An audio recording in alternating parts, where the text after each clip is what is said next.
It's talking wrestling time. Pondwater and Amy, partners in crime. Dropping facts with laughs and trivia too. Pro wrestling tales coming straight to you. Stories wild and questions quick. Amy and Dave with the perfect kick. Tune in every week, don't miss the ride. Wrestling knowledge served with pride. Talking wrestling, it's a wild ride. Dave and Amy kicking ass on the wild side. Grab a chair and join the spree. It's all about the wrestling fantasy. They rant, they rave, they won't behave. Wrestling fans, come out your cave. It's time to party and misbehave. Go ring the bell and start the show. They rant, they rave, they won't behave. Wrestling fans, come out your cave. It's time to party and misbehave. Talking wrestling, time to go. Ring the bell and start the show.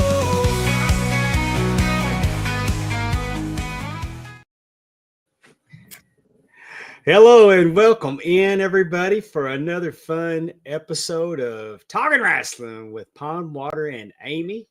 I'm Pondwater, so that can only mean one thing, that she's the first lady of the Arn Anderson fan club, Miss Amy Vaughn. Amy, how in the hell are you tonight? I'm doing so much better. Last week I had my neck issue, and I've been going to a chiropractor, and he's been doing wonders. I'm very happy. Chiropractors are amazing. And Efren says, am I still muted? Efren's never muted. Never. Nah. You can't mute Efren. You can't mute him. Possible. You can't stop him. You can only hope to contain him. Efren's going to be with us next week. We're going to play the game event. Awesome. Oh, for your birthday? No, it had nothing to do with it. It is your birthday. But right? We'll have more details about that later. Okay. Actually, my birthday is next Wednesday. Right. Is that not what we're doing the show? I thought you said we're doing the show on Wednesday. Okay. No, we're going to do it on Tuesday. April Fools, we're doing it on Tuesday. I must not have had my readers on when I got that email because I thought you said we're. Anyway, I thought we were. I got my days mixed up. Oh, we can do it Wednesday on your birthday if you want. I'm an elderly. We've already got a guest booked. Oh, okay. Well, then never mind. The AIWF Women's Champion, Ava Porter, is going to be with us next week. That's right. Does she want to be on with us on April Fool's Day? Are y'all going to behave out there? Maybe, possibly. Probably not. But she's met you, so she knows, right? I don't have to have that conversation like I have to all the other guests that's never met you. You don't know about that conversation, but I do. No, well, behind the scenes. I've never met her. Oh Lord, okay, I'll make sure. No, our good friend Matt Classic, promoter of owner of AIWF, he really likes to work with us, and we get all of his top talent. Heck yeah, we love it too. We love getting to talk to them and hearing all the cool things they're doing. Greg Anthony's no longer the world champion. Mustang Mike is, and I'll have to reach out and see if we can get Mustang Mike on. Yes, really? Was that a recent title change? It's been a month or two. Okay. Well, looky there. We got a new. I like that. I like it when we get new champions. Hey, Willie Buck. Along with Efren, Willie Buck's here. What's up, Willie Buck? How are you? Go ahead. Well, I was just going to say, no, you do your thing. I know what you're going to do. You do it first. Well, last week we had some unfortunate news, and we got some unfortunate news this week. But instead of mourning, we're going to celebrate the life of Bill Mercer. Bill Mercer, longtime voice, world-class championship wrestling. He had 99 years, man. This guy had a life. 99 wonderful years. Yes. And the things he got to do and see, like you said, he wasn't just, he was the voice of WCCW, but he did all kinds of play-by-plays, right? I mean, he was in World War II in the Navy as a signaler. I love it. On a ship in World War II. He covered the Kennedy assassination for KRLD radio and television. I'm not sure what KRLD became in Dallas on the television side. Could possibly be the CBS affiliate now, but KRLD is 1080 and AM in Dallas was. I mean, that was the go-to news source. And it happened in Dallas. So again, oh yeah, you are, he was on top of it. There. He was in the field. Was he at the? Do you know? Was he at the parade? Do you know? I don't know, but I bet you he was there. I bet you he was covering I bet you he was there when Ruby got shot. But when Oswald got shot. I just wonder if he was at the parade. Again, if he's in Dallas, this is a Dallas-based, news organization. Like, he might have even been at the event. Efren says that Bill Mercer was the one that told Lee Harvey Oswald he had been charged with murder. Like, oh, really? Like online. Listen to me. Interesting. But he also he was a fixture. I mean, he was on KVIL, which KVIL was not just an AM station. KVIL 1190. Well, KLIF 1190 was also KVIL 103, and with legendary morning man Ron Chapman. He was on with him. He called sports. Did he do something with the Cowboys? Dallas Rangers, the triple in the 60 triple A ball. Okay. He called for the DFW, the Dallas Fort Worth Spurs in the Texas League. Ooh. And he called for the Texas Rangers in 1972. And then with the White Sox in 74, he was a baseball broadcaster. There's a chance I heard Bill Mercer calling Texas Rangers games when I was sitting in my great-grandfather. I called him Pappy. Me and my great-grandfather would listen to Texas Rangers on his transistor radio.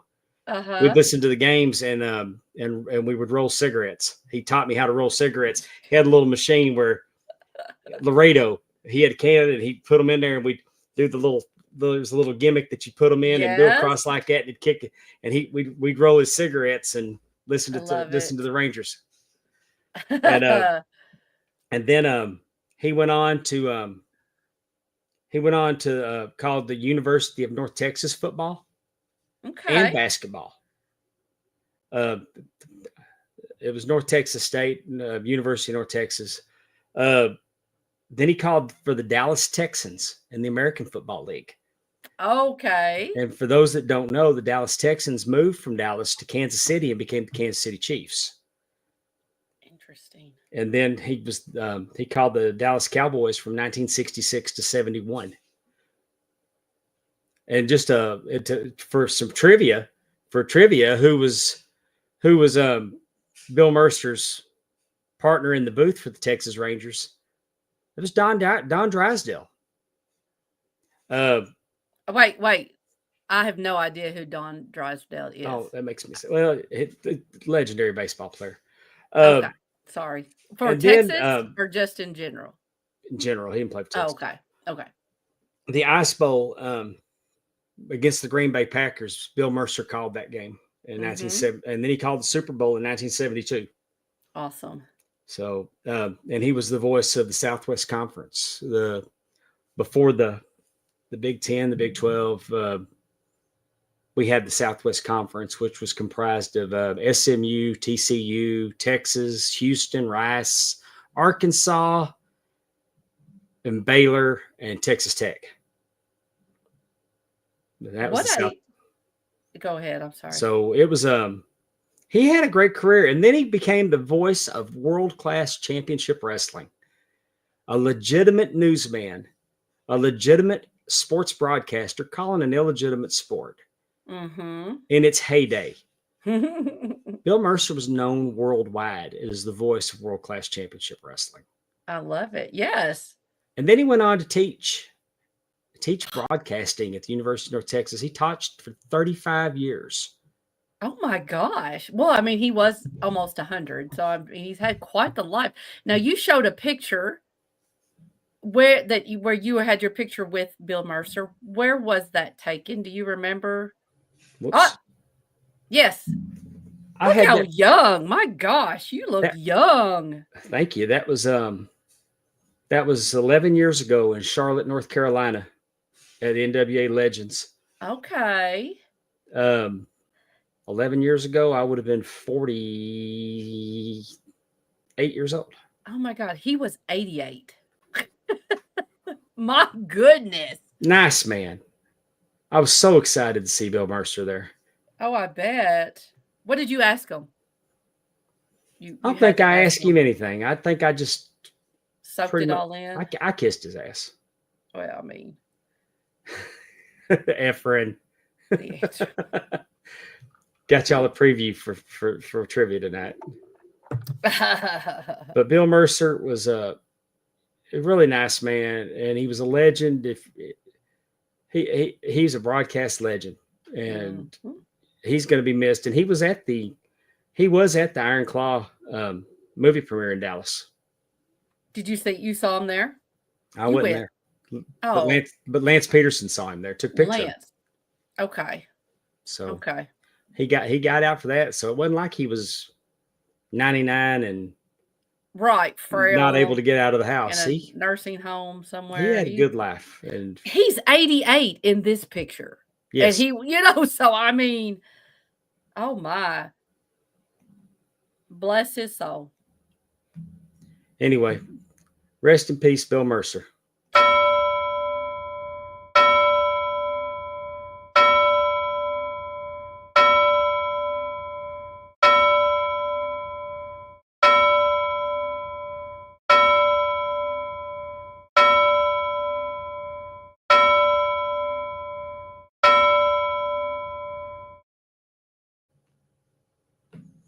There we go.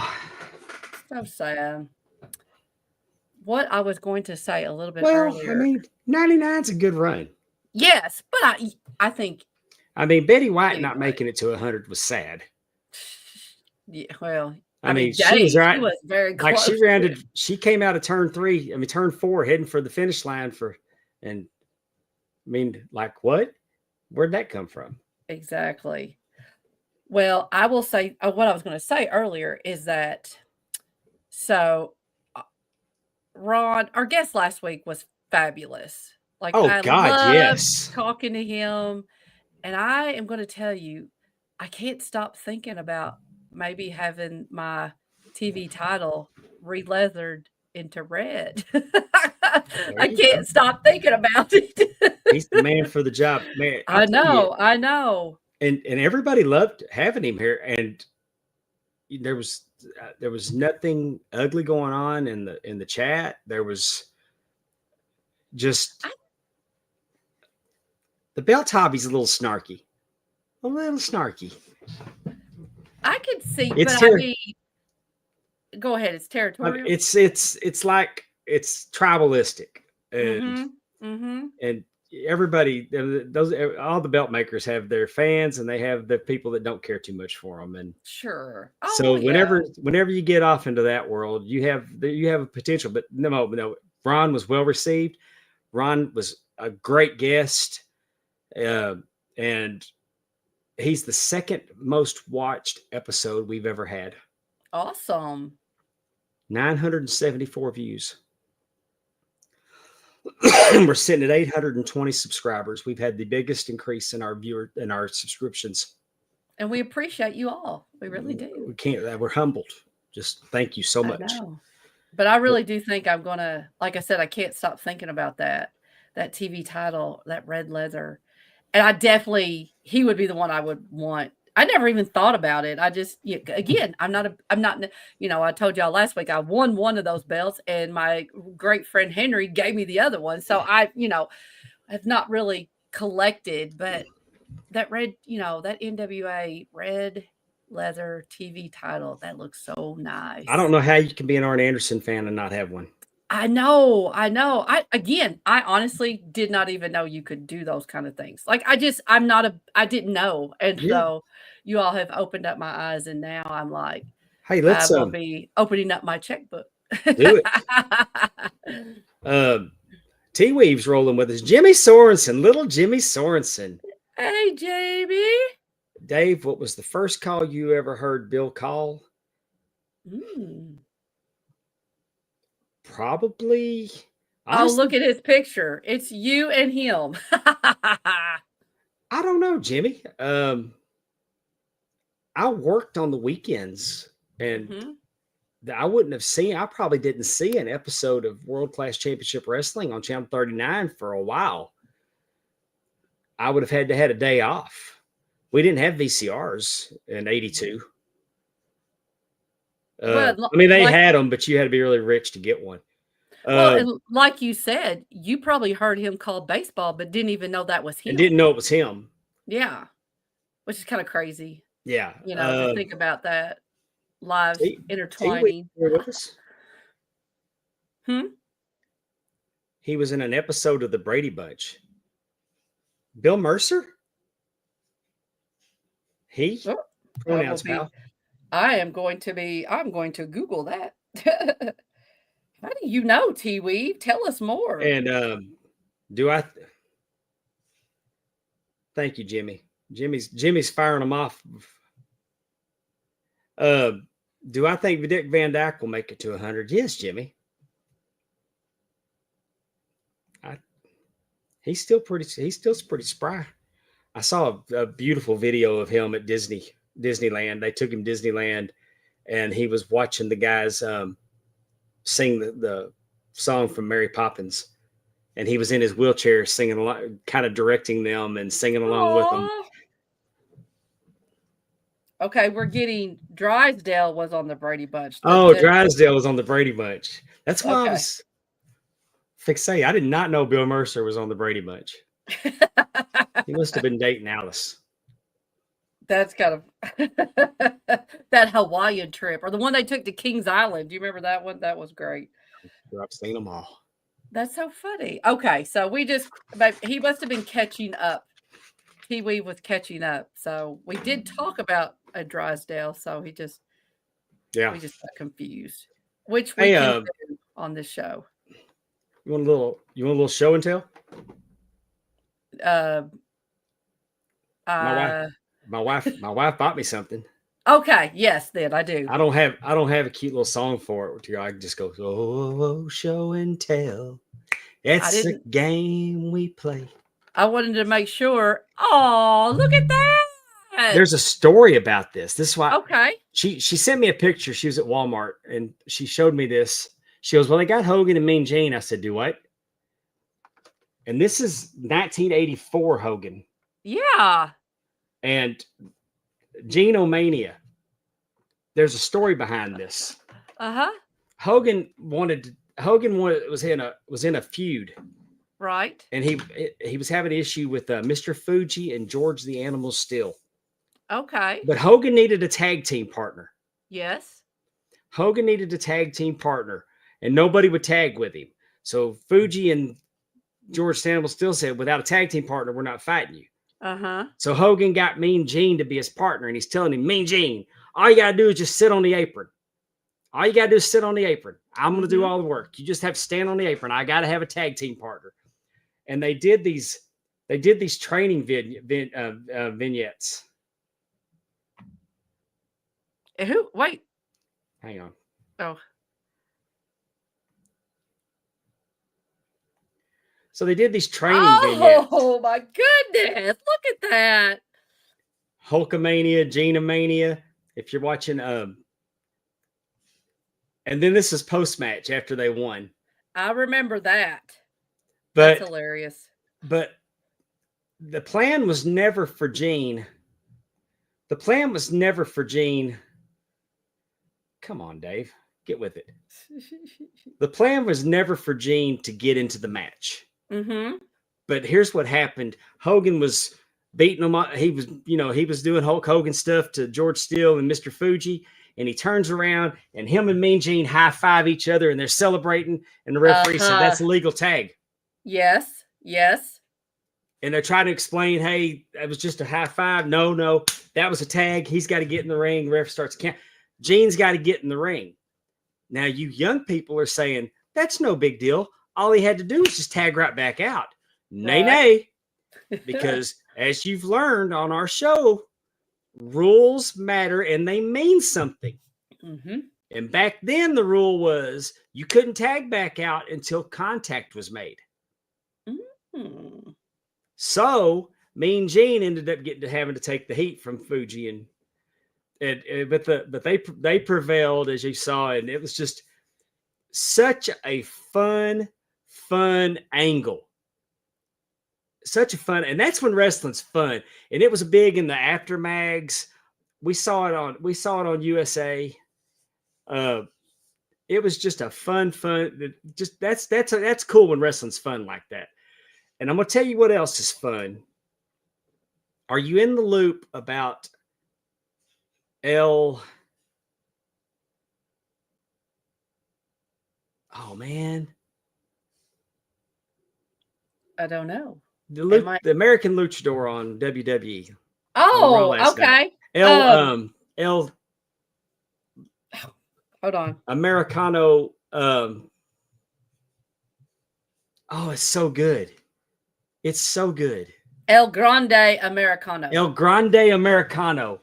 I love this. I love this so much. I love that they used AI images for the legend of him. And I mean, even the AI pictures that had too many fingers and they didn't change anything.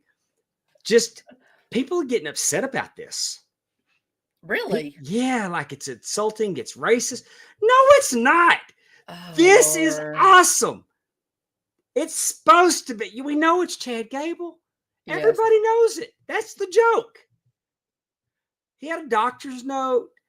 The AI, the mariachi Stars and Stripes Forever entrance music. I absolutely love this gimmick. It's a joke. I'm happy for Chad. He's from they showed the Gulf of America. and Of America. Man, people lose their minds. Oh my God. This is so much fun. Yes, for something like this to get that much, I mean, Everybody's gonna pop so hard when Gable finally gets his. mm-hmm. Oh, I hope they unmask him. I hope they unmask him and it's somebody else and Gable's in the aisle watching. Like at WrestleMania, do you think they could hold on? They're gonna drag this out a lot longer than WrestleMania. Oh, you think so? SummerSlam, looking at something like that? Probably. This is so great. That is fun. Andrew and T-Wee both with us. TNA top 10s in the house. Yes. 2/3 of them. And I will say, Andrew is the one who told me what the name of Chad Gable was. So I knew he had said it earlier in a chat. So I went back to look at it. I blanked. I've been saying it all day. What have you been saying? I've been saying you've been saying El this Americano Grande. Okay. I love the character. This was the most fun I had watching Raw last night. And while we're talking about the current product, did you happen to catch the side-by-side interview with Tiffany Stratton, the WWE Women's Champion, and Charlotte Flair Friday night?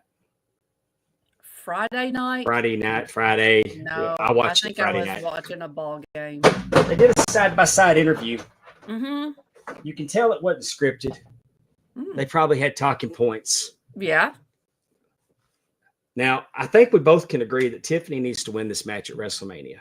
I do. To legitimize her because she is a Money in the Bank cash-in champion. Mm-hmm. Definitely. And she's on fire. Mm-hmm. But Charlotte Flair ate her lunch in this interview. I mean, it wasn't even close. She can't hang with Charlotte on promos. Andrew, what did you not like about it? If you want to put it. So is that probably, I wonder if that's what he's saying. So it was not I mean, I didn't really enjoy the segment. I'm just saying that, and that's why I didn't enjoy it, because I'm like, oh my God, Charlotte's tearing her up, and this is not the desired reaction. Yeah, Charlotte lost me when she showed back up looking like Carmella. So you think, so she just, Yeah, I see what you're saying. Do you think that some of this might turn the tide on Tiffy? Like, do they feel like? I mean, is it possible that Hold they that may thought, feel Darren like? Staley. We'll get there. We'll get there. Oh, yes. Uh, Do you think maybe? You know what I'm saying? oh, Like, I don't think it changes it. I think that you don't Tiffy think has. so? I mean, if Charlotte wins, oh, we don't bow to the queen. We run on Tiffy time. Mhm. But I mean, I think everybody can agree that she was outclassed in this interview. It reminds me back in the day they did the Ric Flair Fritz Von Erich promo side by side. They did a Mhm. Michael Hayes Fritz Von Erich promo side by side. They don't. I mean, it's just Right. with no moderator. It's just Right. Right. And I but let's think what Jimmy's saying, obviously Charlotte came back after being injured, so that's usually a baby's face, cheer. And Tiffy really kind of acts heelish, but she's definitely cheered on by the crowd. They're very much into Tiffy time. So it would be interesting, you know, how the roles have kind of reversed and kind of see how this well, goes. Tiffany became a face organically, Yes, that's what I mean is that, and Charlotte's a heel. Period. yes, she will And always she be gets it though. Boo her. right. I mean, whatever. You're making noise. So Do you think, okay, do you think that Charlotte is now at the point where she's an OG, she's going to put over people? Do you still think they're going to, you know, almost like in a Bailey, because like we kind of talked about that, how, I mean, Bailey's kind of, she's the one that's going to have the good matches. But she's not in the title picture no, like she used to be I don't think that we've seen the last of Charlotte Flair as a champion. as a champion. I don't. I would be disappointed if Hmm. Charlotte beats Tiffany. I would I too. want Tiffany to win. I think it. I think that Tiffy needs it. I don't know that Tiffy recovers from it if she doesn't. Right. And she's so great. And yeah, I mean, yeah, that's what I mean. She's a veteran kind of putting over the new talent and not bring her out. That's not the right word, but I need have to. her. I'll have title runs as needed. I like to have a second to talk ugly to my good friend Jimmy Sorensen. Oh, okay. Oh, okay. Get the out of here with that. Jesus. I really like Becky Lynch, but I really do have to go with Charlotte. I mean, that's just I don't know. Charlotte is just Charlotte's a great wrestler. Becky got potatoed by Nia Jax. Well, I think Charlotte there's just something about, and again, it's genetic probably. Um, just she was a volleyball player and then and went on to do wrestling. So it's not like she's In you know gymnastics, she's a D1 yes, athlete. yes. But what I would just mean is that it wasn't her dream to be a wrestler all her life, and she's been uh, you know waiting for this moment. But she's a natural, and I'm not saying Becky isn't, but she's a natural, and she knows how to be a heel and how to. I mean, she's just a natural in the ring. And you're right. Luckily for Becky, she had a moment where she could really shine. If that had never happened, we wouldn't, that we would not be having these conversations kind of, about And I Becky mean, versus Charlotte. the man was a good gimmick, and it ran its course. Hmm. Darren Staley had a comment, and so we're going to pivot. And Yeah, I saw the little have y'all bit. talked about the Ric Flair Act in the North Carolina legislature? I am whipping bipartisan votes for this. No, we have not talked about it. I just briefly saw it. What is the act? I think they're trying to get a $500,000 to do a study whether or not they should do a pro wrestling Hall of Fame museum in Charlotte. I don't know that Ric Flair is attached to it. I think that when you say wrestling in North Carolina, it's the Nature Boy Ric Flair. I think that that's why they're calling it the Ric Flair deal, because they probably, I mean, if you called it the George South bill, with no respect to Mr. South, I mean, they're calling it the Ric Flair bill because they're trying to sell this thing. So I'd like Darren Staley to comment more on it. I wish he'd come on and talk about it. You may ask and you shall receive. I think that I don't understand why. Charlotte has not yet been decided, but that's what I'm pushing. Oh, for the site? Yeah, I would imagine you'd want it close to Charlotte. 100%, or Crocketville. Why do we have to spend money for that? Why don't they just do it? Oh yeah, I know. Like, why the hell are we spending $500? What are they going to do? Mail if you out hadn't learned flyers? anything, if you hadn't learned anything Oh since my January, politicians like to waste a whole lot of money. Darren, Like, here's half a why? million. Here's $500,000. X, Y, and Z need this much. A, B, and C need this much. And then we're going to give the other guy $13.50 to decide whether we need it or not. We're going to mail out flyers to wrestling fans and say, will you come to this? Oh, look. I mean, that's, I'm not into government waste. I would love to have a wrestling Hall of Fame Crockett. I just really would love to have something like that. And they need to. You got one, though. You got one in Waterloo, Iowa. I mean, just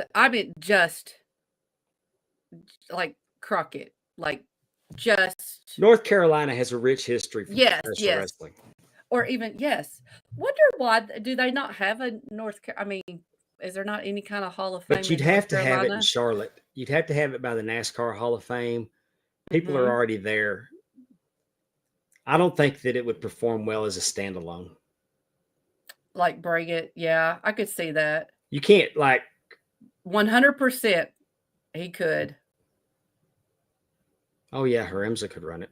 I think you're right though. Charlotte, like you said, it would be hard to make it a standalone. But there's a lot of other things that would bring you to Charlotte. I don't know about Greensboro. It's the same thing like with Waterloo. Bless their little hearts. I mean, it's in the middle of nowhere. It just so happens that, and we went there specifically for that. We did not, I don't know that this is a fact. Mm-hmm. But I have to think that the Gable, the Fez part of the pro wrestling part of the Gable Museum was added to get people to come to the Gable Museum. I could see that.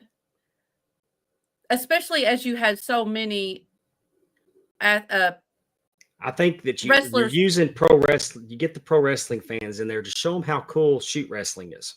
Yes. Because I really enjoyed the shoot wrestling part of it while I was there.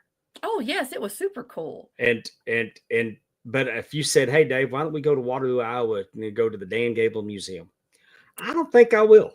Right. But for the Wrestling Hall of Fame, and now I'm there, and this is really cool. And I learned a lot about professional. Had a great conversation with Coach Gable. Mm-hmm. I really, really enjoyed my time in Waterloo, and found out that it was a destination that I would like to go to again. Definitely. And speaking of shoot wrestling, how about that kid from OSU beating Gable Stevenson?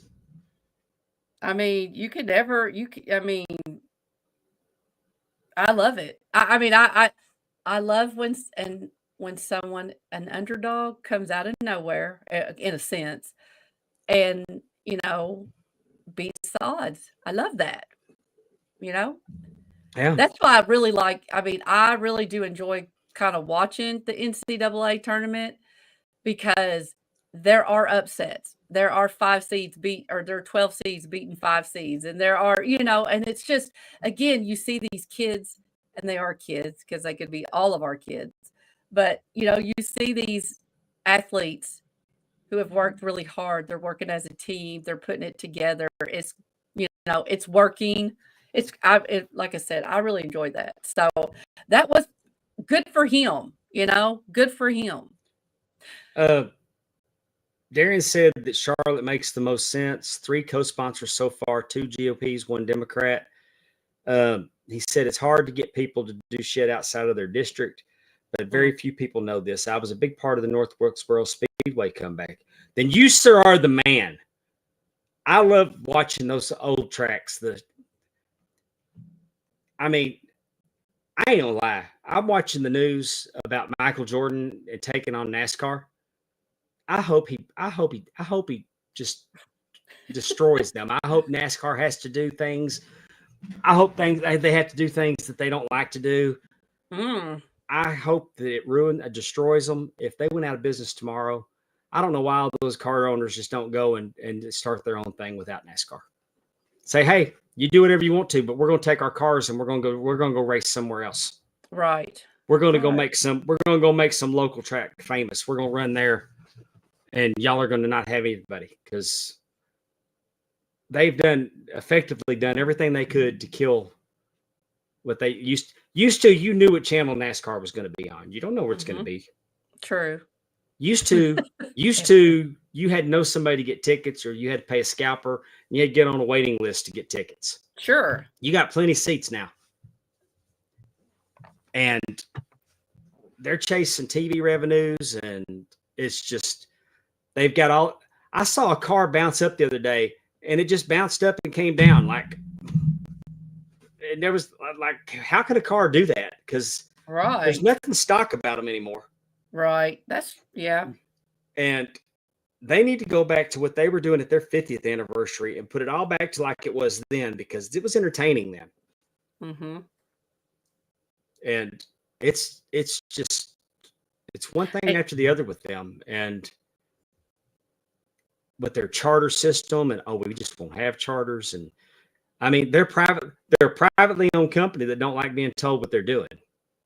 Mm-hmm. But I don't know how you can run a racing series if you don't have race car drivers. So they're all scared to stand up to him, but Michael Jordan's not. Michael Jordan was something way before he owned a NASCAR team. He's going to be something way beyond if he don't ever put a car on the track again. So I hope Michael Jordan hands their ass to him with both hands. So the Michael Jordan? Yeah, the greatest of all time, Michael Jordan. He owns a NASCAR? Yes. I did not know that. I do not follow NASCAR. Yes, he owns it with Denny Hamlin. He owns a race team with Denny Hamlin, 2311. How cool. I like seeing stuff like that. That's kind of cool. And he didn't like their charter system, so he challenged them in court. Oh. Because it's a monopoly. Interesting. And how'd that turn out? He's had some victories against NASCAR in court. NASCAR's countersuing them because they're bitches. I used to love the racing. I hate the sanctioning body. Right. I hate the sanctioning body. They've done everything they could to possibly kill it. Oh no.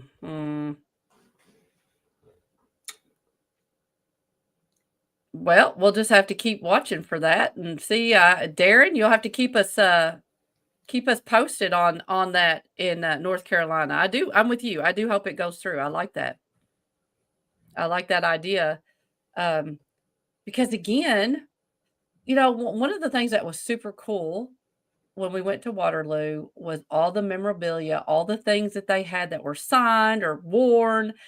I like that kind of stuff. It's like the Smithsonian. You go to the Smithsonian and you see all this history about things that people wore, and you see it on TV, the red ruby slippers of the Wizard of Oz, and you get to actually see a pair with your own eyes. So I really very much enjoyed Waterloo. Looking forward to going back, definitely. Would love to go to Charlotte and go to a, whatever you want to call it, North Carolina Wrestling Hall of Fame. Yes, they are. And I would love that. I think that's great. I love that kind of stuff because it's all going away. If we don't start preserving it, it's all going away. So. Well, it just gives you one more thing to see when you're there. Exactly. And, if you love wrestling, why not, right? If you love wrestling, there's a pretty good chance you love NASCAR. I don't know about that because again, I just never I like wrestling. I never did watch NASCAR. My dad didn't watch it. So, like that just wasn't something that was necessarily on in our house. So, You want to but know what my got aunts me and into uncles, NASCAR? what? Because I couldn't figure out the attraction. My uncle used to drive a race car. He drove a sprint car. Mhm. It's actually super modified, but they looked like sprint cars at the time. And it was circle dirt track racing. Love going circle dirt track racing. They pitch them in the turns, mud's flying everywhere. They're fast. It's short track racing. I love it. Every now and then we'd go to a track. They'd do figure eight racing, which was Oh always my fun to God, watch. no. But NASCAR, these cars are they're just driving on concrete and they're turning left. Go straight and make a left and then another left and then another left. And I'm just like, I don't get it. Right. I mean, it was boring to watch on television for me. I didn't get it. As we talked about before, I used to bowl on leagues. I was on a Monday night wrestling league, WCW league. We'd watch Nitro. It had WCW merchandise they'd give us. But I was when you bowled. It was you bowled on at a the Monday end you night. you could get like at the end you got a prize. You mean you get a little Really? cash too, but you get you could get a jacket or you could get a bowling ball with a wrestler on it. Who had this? Like your local Yeah, bowling alley? Yeah. Really?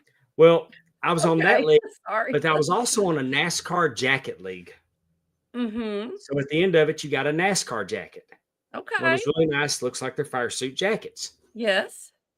So one season I got the Miller Lite jacket Uh-huh. because my Miller. last name's Miller. Makes sense. So because I don't know, but I'll get a Miller Lite jacket. Well, also being in the grocery business, Budweiser gave me tickets to go to NASCAR. Really? And I'm like, Culture. I really don't want to go, but they were a hot ticket. They just opened Texas Motor Speedway. Mm-hmm. And is that in Dallas? 240,000 people can't be wrong. Where's the Dallas Speed or where's the Texas Motor Speedway is between Dallas and Fort Worth, kind of in that area. 240. No, it's between Denton. It's between Denton and Fort Worth. Okay, but 240,000 people. Is that what you said? Oh, 240,000 people can't be wrong. No, that's so. I go and I have the best time. You can feel the engines. Mm-hmm. It's loud. It was fun. Mm-hmm. This was great. Next year, we're going to camp out there. Uh-huh. So the next year, well, no. I went the first year and had a good time. Then I went the second year and everybody was canceling on me. Oh. Everybody was canceling on me. I couldn't get anybody. I couldn't give a ticket away. Really? So I took my ex-wife. Was she because I knew that she was going to bitch about the traffic. I knew she was going to bitch about. She didn't bitch once, and it rained. We spent most weekend in the car waiting to get to go in. But what I'm saying is, we had the best time. So that's when we started. The next year, we rented a camp. We rented a camper and a campsite, and our friends rented one, and we had a little. We partied out at the racetrack. Mm-hmm. The year after that, for my birthday, we went really big. We rented 4 campsites. I rented an RV and put it on one end. Uh-huh. My buddy brought his RV and put it on the other end. And then we rented a tent. Now, when I say we rented a tent, we rented a tent like you sell Christmas trees out of at Christmas. We put bales of hay in there. We put neon lights in there. We hung Mardi Gras beads. We had a bar. It was fantastic. How long were you there? Just a weekend? No, we got there on Tuesday and stayed through Monday. Oh, okay. Okay. Yeah. And I mean, I got stories that I'm not going to tell on the podcast that I'll tell you about. Okay. But Mardi Gras beads was a huge player in the campgrounds. Oh, gosh. But we had a great time. NASCAR was fun to go to. Sure. And me and Stephanie have gone one time to Texas, and Mm-hmm. we got there, and she liked can't think of the kid's name. He got What it's year? right on the tip of my tongue. It's been 10 or 12 years, but Okay, I don't know. he was driving for Ford, and it'll come to me in a minute, but I'd been going and I'd never met my favorite driver, and Oh, we got there. She walked right in. His meet and greet. I mean, his Q&A was just ending. He comes walking off the stage. Trevor Bain. He comes walking off stage. She grabs him. Picture. She done met her favorite driver. Her first trip. Her first trip to the track.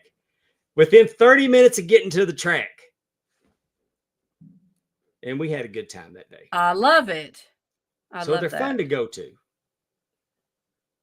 But you got this playoff system now, right? and they want to expand it. They want to expand it again. Make it harder. Make it harder. Yeah, everything's competitive like that, I guess. Yeah. I don't know. So we got some people in the chat, new people. I feel like there's some new faces. Yeah, Kevin we got Davenport. Kevin Davenport. And I saw, he's a belt buddy. Hello. This I got. He said Ben he Jones liked is my here. hat. Right, I saw that. I love that hat, and I got that on One True Sport. There was someone else I saw that I thought, like, I think that's a new name. Oh, I can't go up. Young, somebody. Jason Young. That's Okay. another one of my belt. Jason Me Young. and Jason go all the way back. Ah, I've known Jason for over 25 years. awesome. But yeah, my belt people are showing up now. See? Oh, we haven't done our last belt episode. We're gonna have Ron back again. Ben is here from Australia. Thank you for keeping us in that. May I interrupt for a second? What should we give away next week for the game event? WrestleMania tickets. No, just kidding. No. What should we give away a belt? Something from We can't give away a belt. What if we could do something with well, let's see. What could we do? No, something from Dave's collection. Interesting. No, we don't want to do that. Because what if somebody wants something like really? Well, I'm not offering up just anything.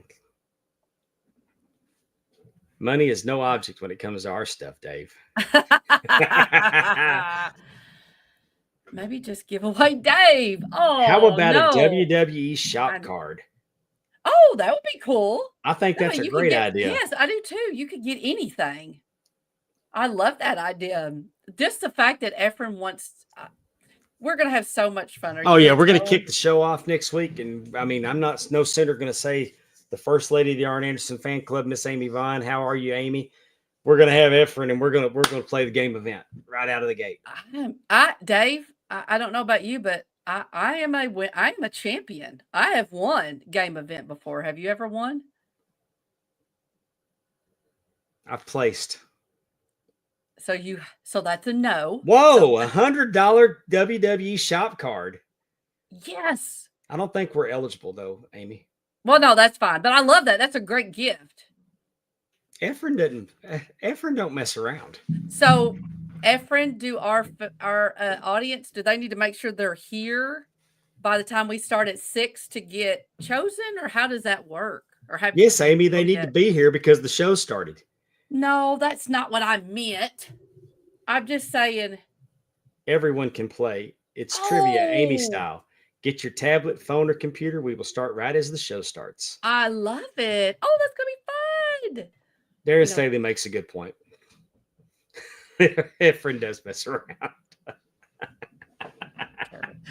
Speaking of trivia. What time we got? 6:50. We better start. I think we should. Go ahead. Get it going.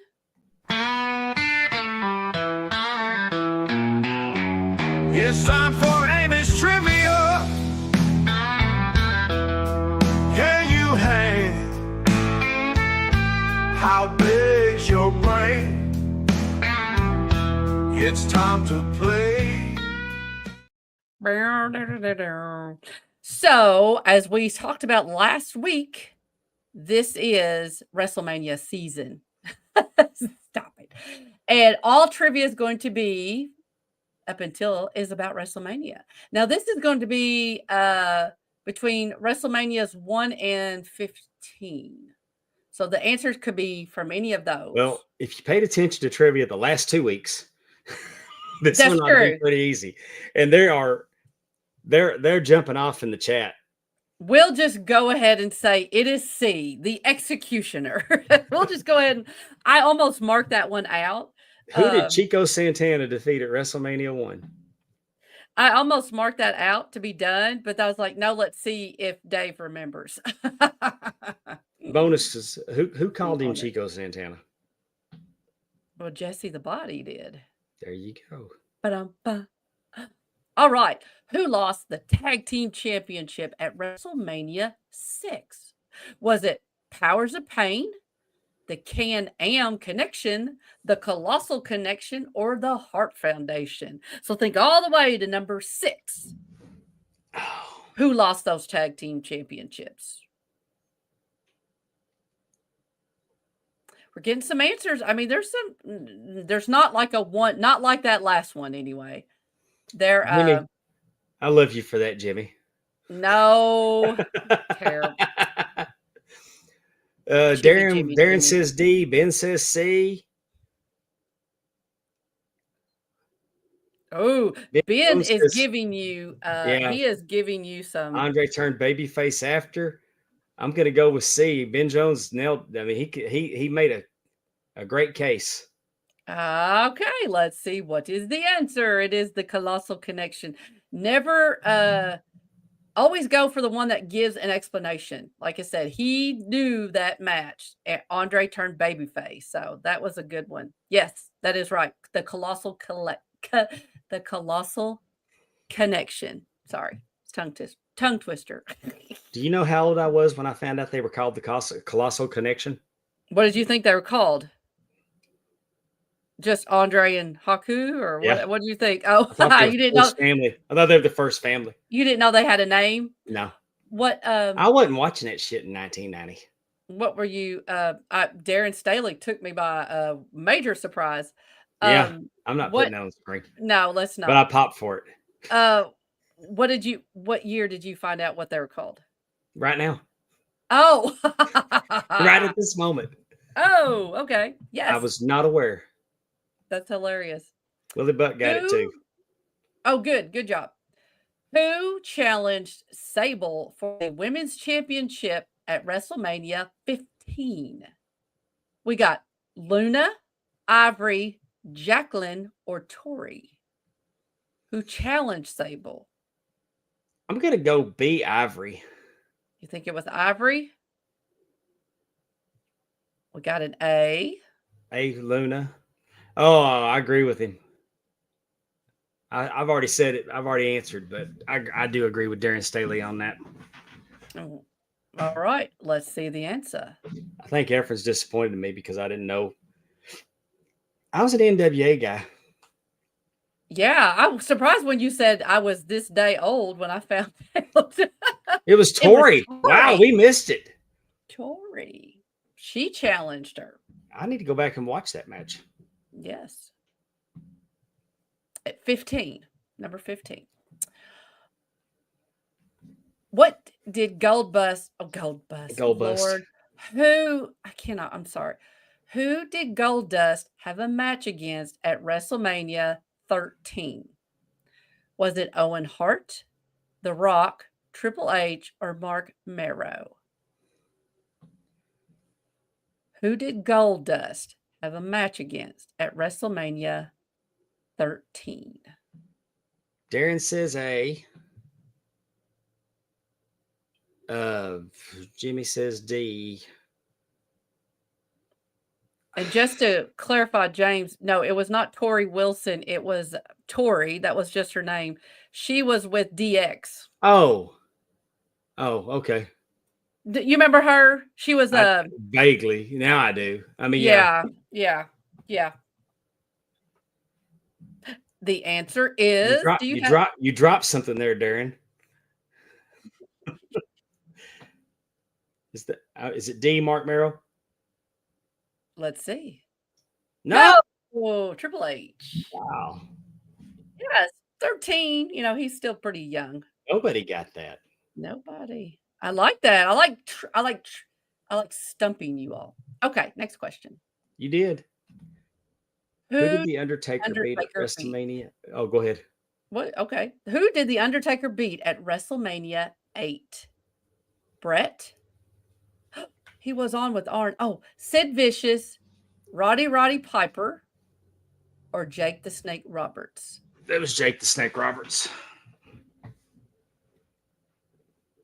And you all are all correct. It was Jake the Snake. Make sure, though.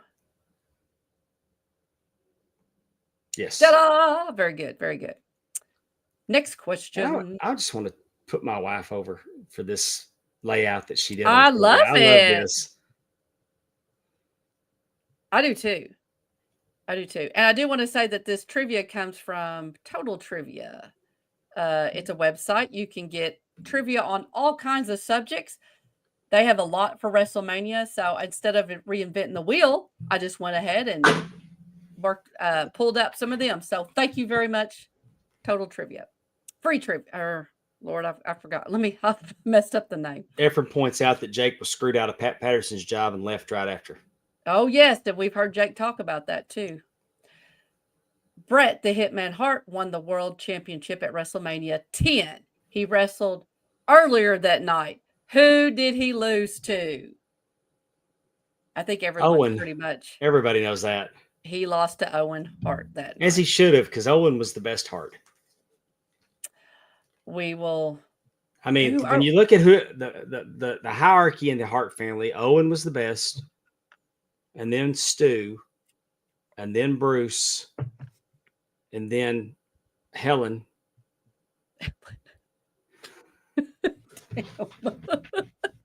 Poor Smith and the other brothers. Damn. Yeah. Oh, next question. You're hilarious.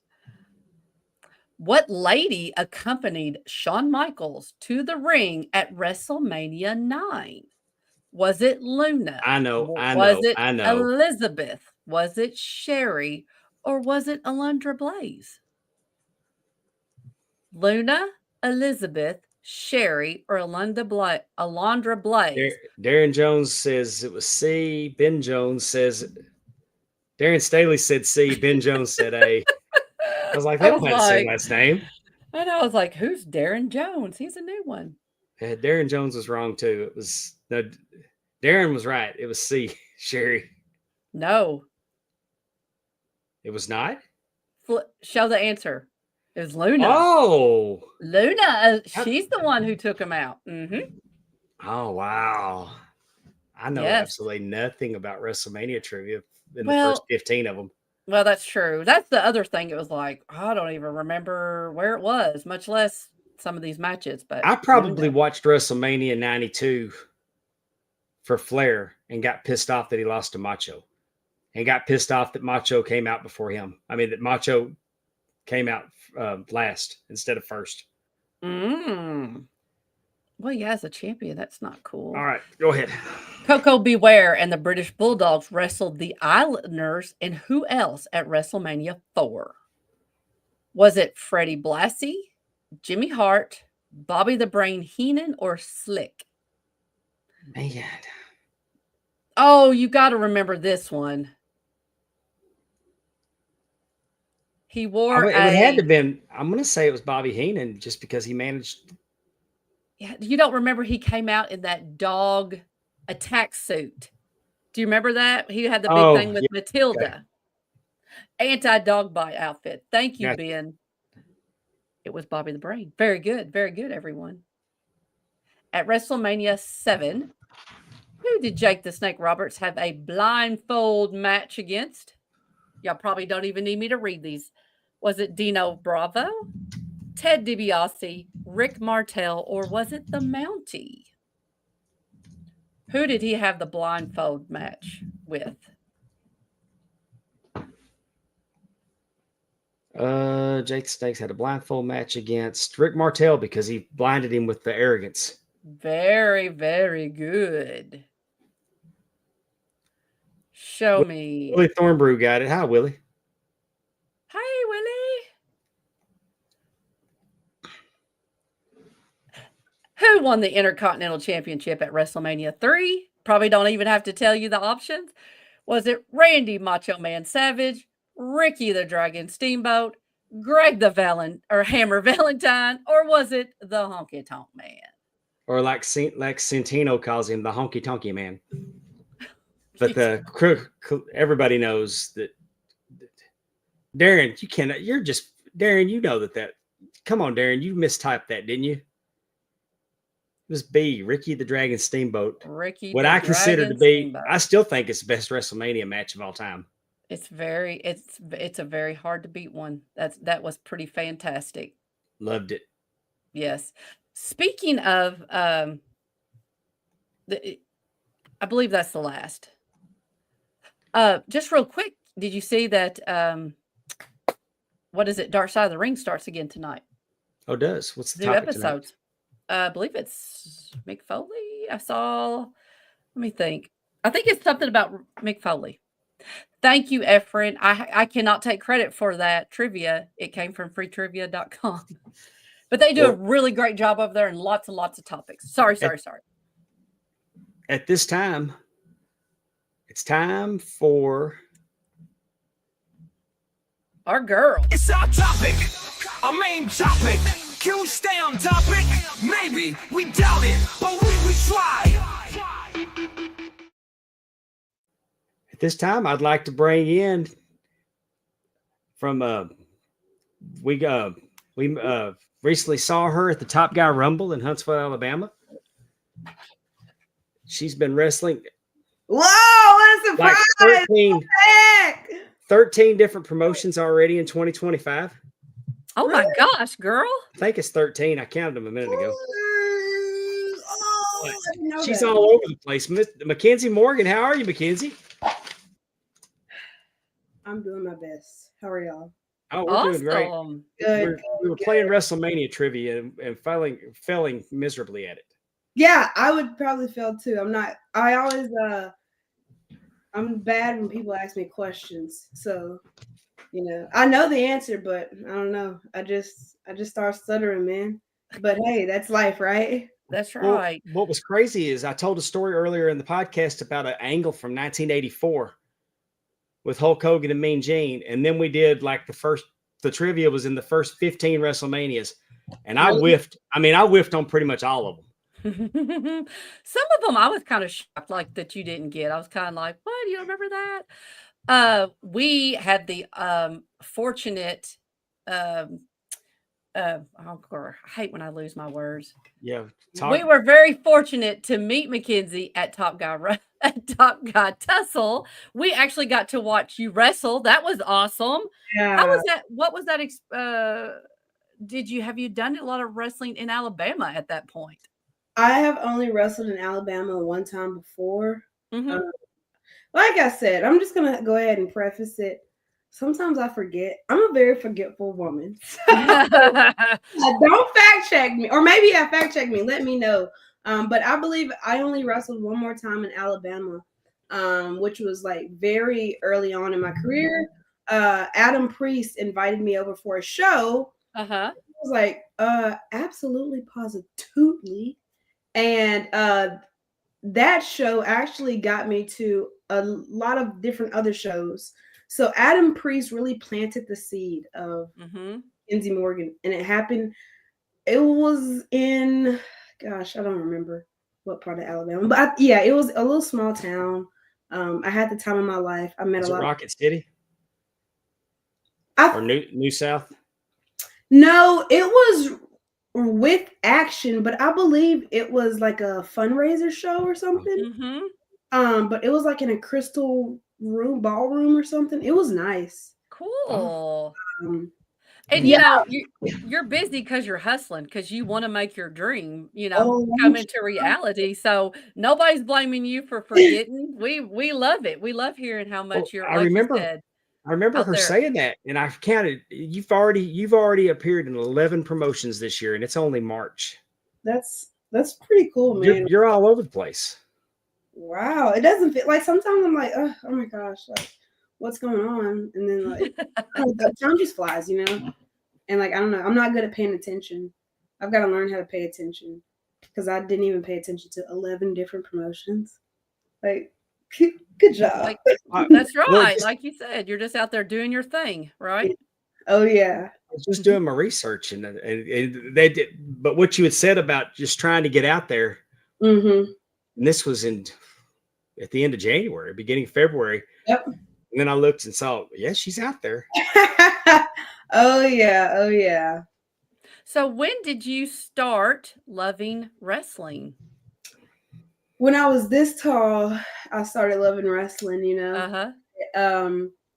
I remember I was flipping through channels and I saw the Undertaker like roll his eyes backwards. And then I remember I watched wrestling before that. I mean after that. But the one thing that really like hooked me and reeled me in, his name is Beaker. Okay, from the Muppets. Yes.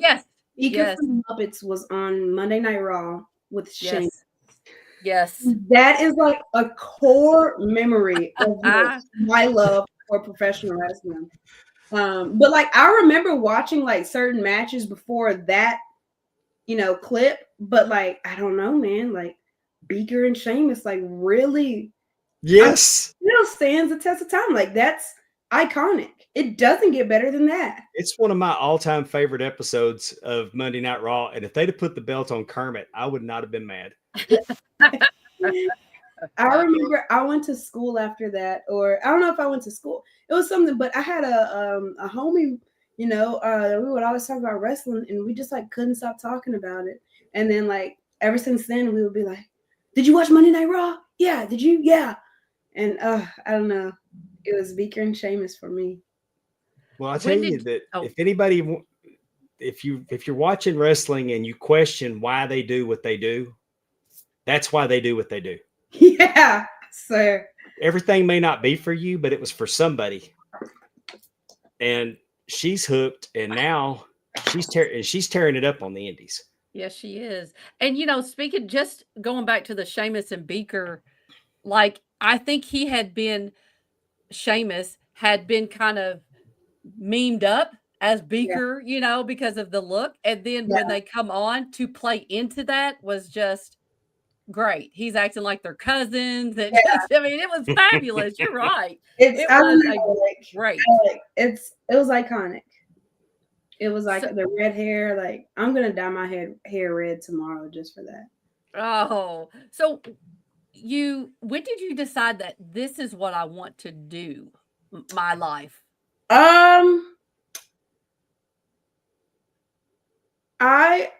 Like I said, like I always talked about it and I always loved wrestling. Mm-hmm. But I really do believe it was just a series of Sasha Banks and Bailey, where I was like, wow, like I would wake up in the morning and just watch their WrestleMania matches. I would wake up and then I would like spin bike. I had a spin bike and I would just spin like at 4:00 in the morning, like a maniac. Like, one day I'm gonna like start wrestling, and I decided to start wrestling a couple of years later, and now I'm living my dreams. It's not as easy as I thought, because I just thought, okay, I'm gonna sign up for wrestling and then I'm gonna go to WWE. Like who knew like it would be a grind. But I'm working through the grind. There's ups and downs, peaks and valleys, just like in life, but I really do love it. And then I remember my dad took me to WrestleMania 32, and wait, don't quote me guys, 34 was the pandemic, right? You Which have one? to tell me years. I have no idea. No, the pandemic was Louisiana. Louisiana was, I think 30. Louisiana was 32 and 34. So it has been 30. 30. Yeah, it was 34 because 2 years later the pandemic happened. 34, Right. 35, 36, 36. Yeah, well, it was 34. Charlotte and Oscar was on that one. Yeah. Oh my Yeah, God. I was there. That was great. That match. Yes. I remember my dad took me there. And he would take me to the Monday Night Raws when, they would go to Memphis. But my dad took me to WrestleMania. And I just sat in the dome and I was like, holy crap. Like, I have to be in the middle of that ring. Like, I have to do this. And just being with my dad, and just like he doesn't know anything about wrestling, but he would just cheer. He's a fantastic dad. He would just cheer and boo and just, I don't know, like just his voice right next to me screaming really like inspired me. So I mean it's still in my head today, just hearing him boo, and cheer. And he would argue with fans as well. He would be like, I remember when AEW started up, and then like the people behind me, or AEW was just an idea, and the people behind me were talking about it and asking him, and I was like, oh my God, he doesn't know anything about wrestling. He was just like, no, that ain't gonna happen. Like, he's just a big country guy. He was like, nah, they just lying on the internet. He didn't even know what the AEW. I think he still doesn't even know what AEW is, but he was just down for the sickness, So how did you find out? How did you find out where to go? I mean, what put you in Memphis to train? I was just looking around. I'm just from Memphis. There really aren't any places around my area. So I was like, well, since it's in my backyard, I'm going to go ahead and try it out. And Alan Steele and Alan Steele and Derek King, they were my trainers. Alan is fantastic. He is awesome to me, every time like I had a question or whatever, like he would be there. Like I would be the last one to leave and I would just be asking him so many questions. And I'm sure he got tired of me because like it would almost be like I would interview him. I had like a journal and I would just everything he said, I would write down. And I just took in everything. Like Alan Steele is the man. And yeah, at first I don't believe he liked women's wrestling. But that's kind of because of his generation and what he grew up in the business with. But I'm pretty sure, I kind of put that respect in him. Can I tell you something? What? Because I'm 59 years old. Mm-hmm. I didn't like women's wrestling either. Really? But it's undeniable, and and I tell everybody it's the best part of most shows now. We have and we still have a long way to go. But it's true, It's not like it was when I was a kid. Yeah. They were an attraction. Yeah. They were an attraction. And I mean, I was reminded, I just watched, I do a show on the Ram Network, World Class Flashback, and they had International Star Wars, and they were doing the Mexican Women's Championship. Yeah. And it was a horrible match. I mean, it was just terrible. Yeah. But it was the attraction. Yeah. And now it's not the attraction anymore. Now the men are having to work twice as hard, trying not to be, they're trying not to, and they're failing miserably most of the time. The women outshine the men, like the last AEW pay-per-view. Yeah. Not only did Tony Storm and Mariah May, nobody should have followed them after that. Right. But Mercedes and I can't remember her name. Momo. Yeah. Mm-hmm. Those two matches were just as good as anything that was on that card. Yeah. I mean, better. It's I don't know, like we still have a lot of work to do. And I love hearing those stories about people like not respecting women's wrestling and then like they see a match and then they like, I don't know, it just shows you how far we've come, you know? So there's really good positives in women's wrestling. And you're hugging a positive in women's wrestling right there. This is kind of y'all's Mercedes Sasha picture, isn't it? Yeah. I mean, Sasha Bailey picture, isn't it? Yeah. It is. For those that don't know, if you're not watching, Mackenzie's hugging Nyx. Yeah. She was Is incredible. My very first wrestling match. We always say it was love at first lockup with us. Oh, I watched that match today. Did you? I did, and then I kept looking because I wanted, because you eventually defeated her for the championship. Yep. Yeah, I did. It was love at first lockup because I remember she was at training. And so I was the only girl at training for a very long time. And no girls ever came up, whatever. Nyx came up. And so all the guys, because you know how messy men are, right? Like they are like they really want to stir the pot.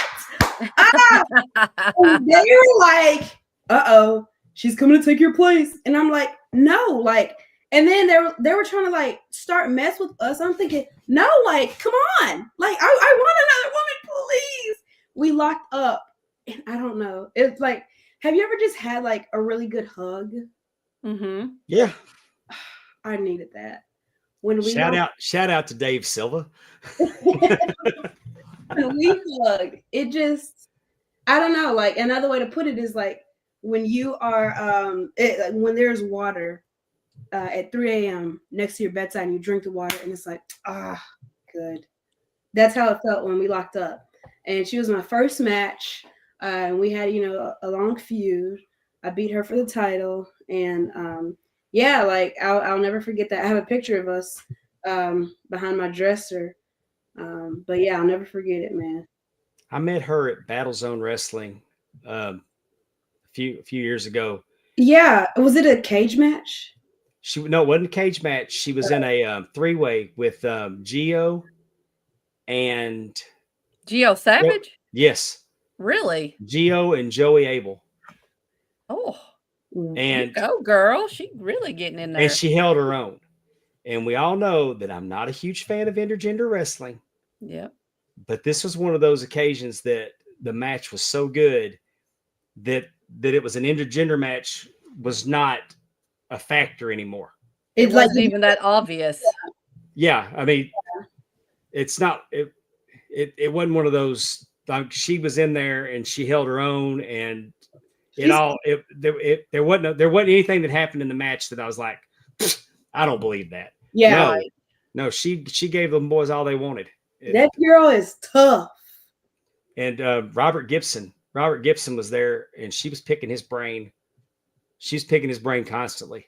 Well, I'm really impressed with her. I love her because, like I said, like they tried to put the two girls against each other. That wasn't going to happen. Typical men. Come on now. Exactly. They tried to put us against each other, and that wasn't happening. And so at training, I would always get made fun of because I was the only one to have a journal, right? Yeah. So everything that, you know, Coach Allen would say, I'm writing it down. They would make fun of me. Well, when she saw that I had a journal, well, what do you know? She pulls out her journal and she's like, oh my God, I have a journal too. And I'm like, what? And then they were like, what do you need a journal? And then so like that's our thing now. We always ask each other, like, do you have your journal? Like, you know, have you been studying? So man, dude, yeah. Nyx is the coolest. Uh-oh. Look at that intensity. Ooh-wee. Yeah, look at that intensity. W. Who is this? Who are you beating up? Brittany Brooks. Oh, that girl's been getting around, man. She's good. She's really tough too. She just came back from a ACL injury. She's on her I think it's called the Brittany Brooks Comeback Tour. oh. And man, she came back. She beat my tail. But that's okay, man. That's okay. I'm just, you know, one day I'm gonna beat her. Trust me. But I believe you.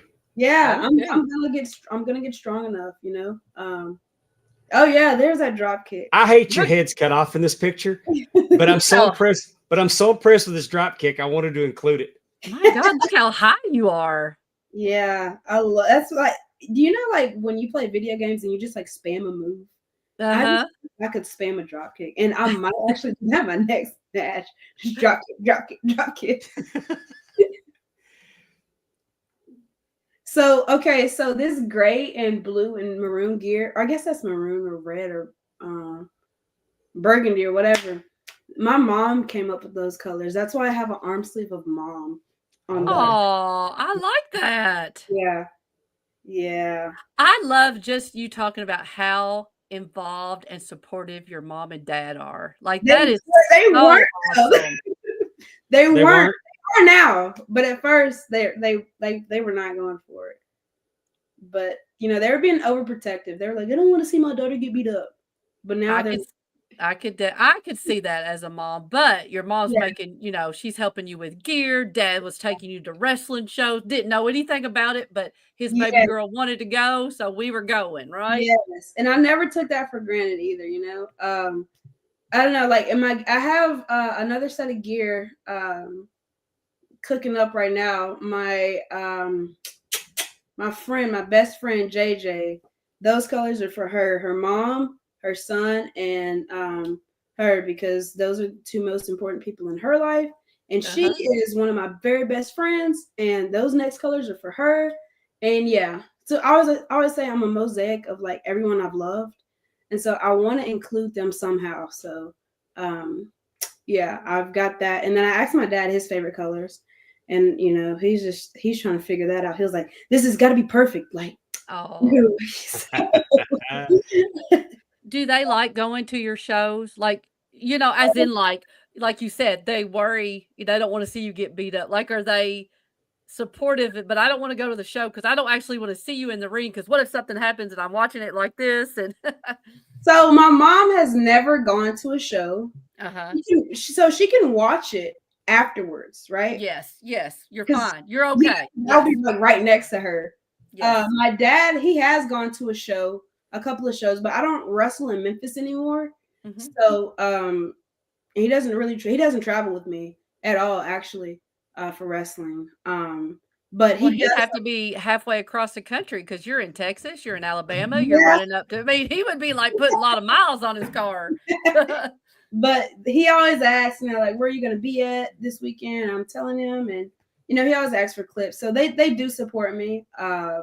But this is also like kind of like my thing, because they're not used to they're used to go to college and then get a job. They're not used to okay, I have to follow my dream, right? And so what I'm doing is very new to them as well. So, I have the steering wheel of my own life now. And I've got them, and I always talk to them. They support me, and I mean, I love them dearly. And yeah, I have a guitar pick keychain, and I have a necklace, and I have my mom, my sister, my dad, and JJ's initials all on that as well. And I wear it a lot too. Just I don't know, just when I'm far away, I think about them and I love them. So I'm a sentimental girl. Well, since you mentioned a guitar pick, I've got to ask, a guitar pick, MTV inspired gear. So where's the tie-in with the music? I love music. Oh my God. I love a good guitar solo. I love live music. But it's just I guess it has to be a song, if you ask me, okay, name 10 Guns N' Roses songs, I don't know. But if you play it, I'm going to know it. Yeah. But yeah, I don't know. I love music. Music moves me. It makes me feel so good. I love when the weather is good. Windows down, music up. I've got one for you. That you need to, then you turn the radio up as loud as you could possibly turn it. What is it? It's called YYZ by Rush. YYZ? YYZ. It's an instrumental. Let me see. And YYZ. All right, I'm gonna save it. I just saved it. Yeah, tell me what you think about that. That'll get you going if you like, because it's intense. Is it? I love that. I love playing the air drums too, playing the air guitar. It just, I don't know, like being on stage. And I wish I was a musician, and I probably could be. I've never tried it out, but like I don't know, just the thought of being on stage, either as a musician or wrestler, however, it's like yes, like it's for me. It's for me. And I think too, I mean, growing up in Memphis, if anything, my grandma Juanita, her favorite place was Bill Street. So I mean, Yeah. listening to the music on Bill Street, I can only imagine you're hearing some good guitar riffs and different things, Yeah. and that has to be nice. That has to play into your love of music, just to be able to, like you said, see it live. Yeah. And sure, getting to go. I hate to be like this, but are you old enough to go into a bar yet? Are you 21 yet? Yeah, I'm on. Okay.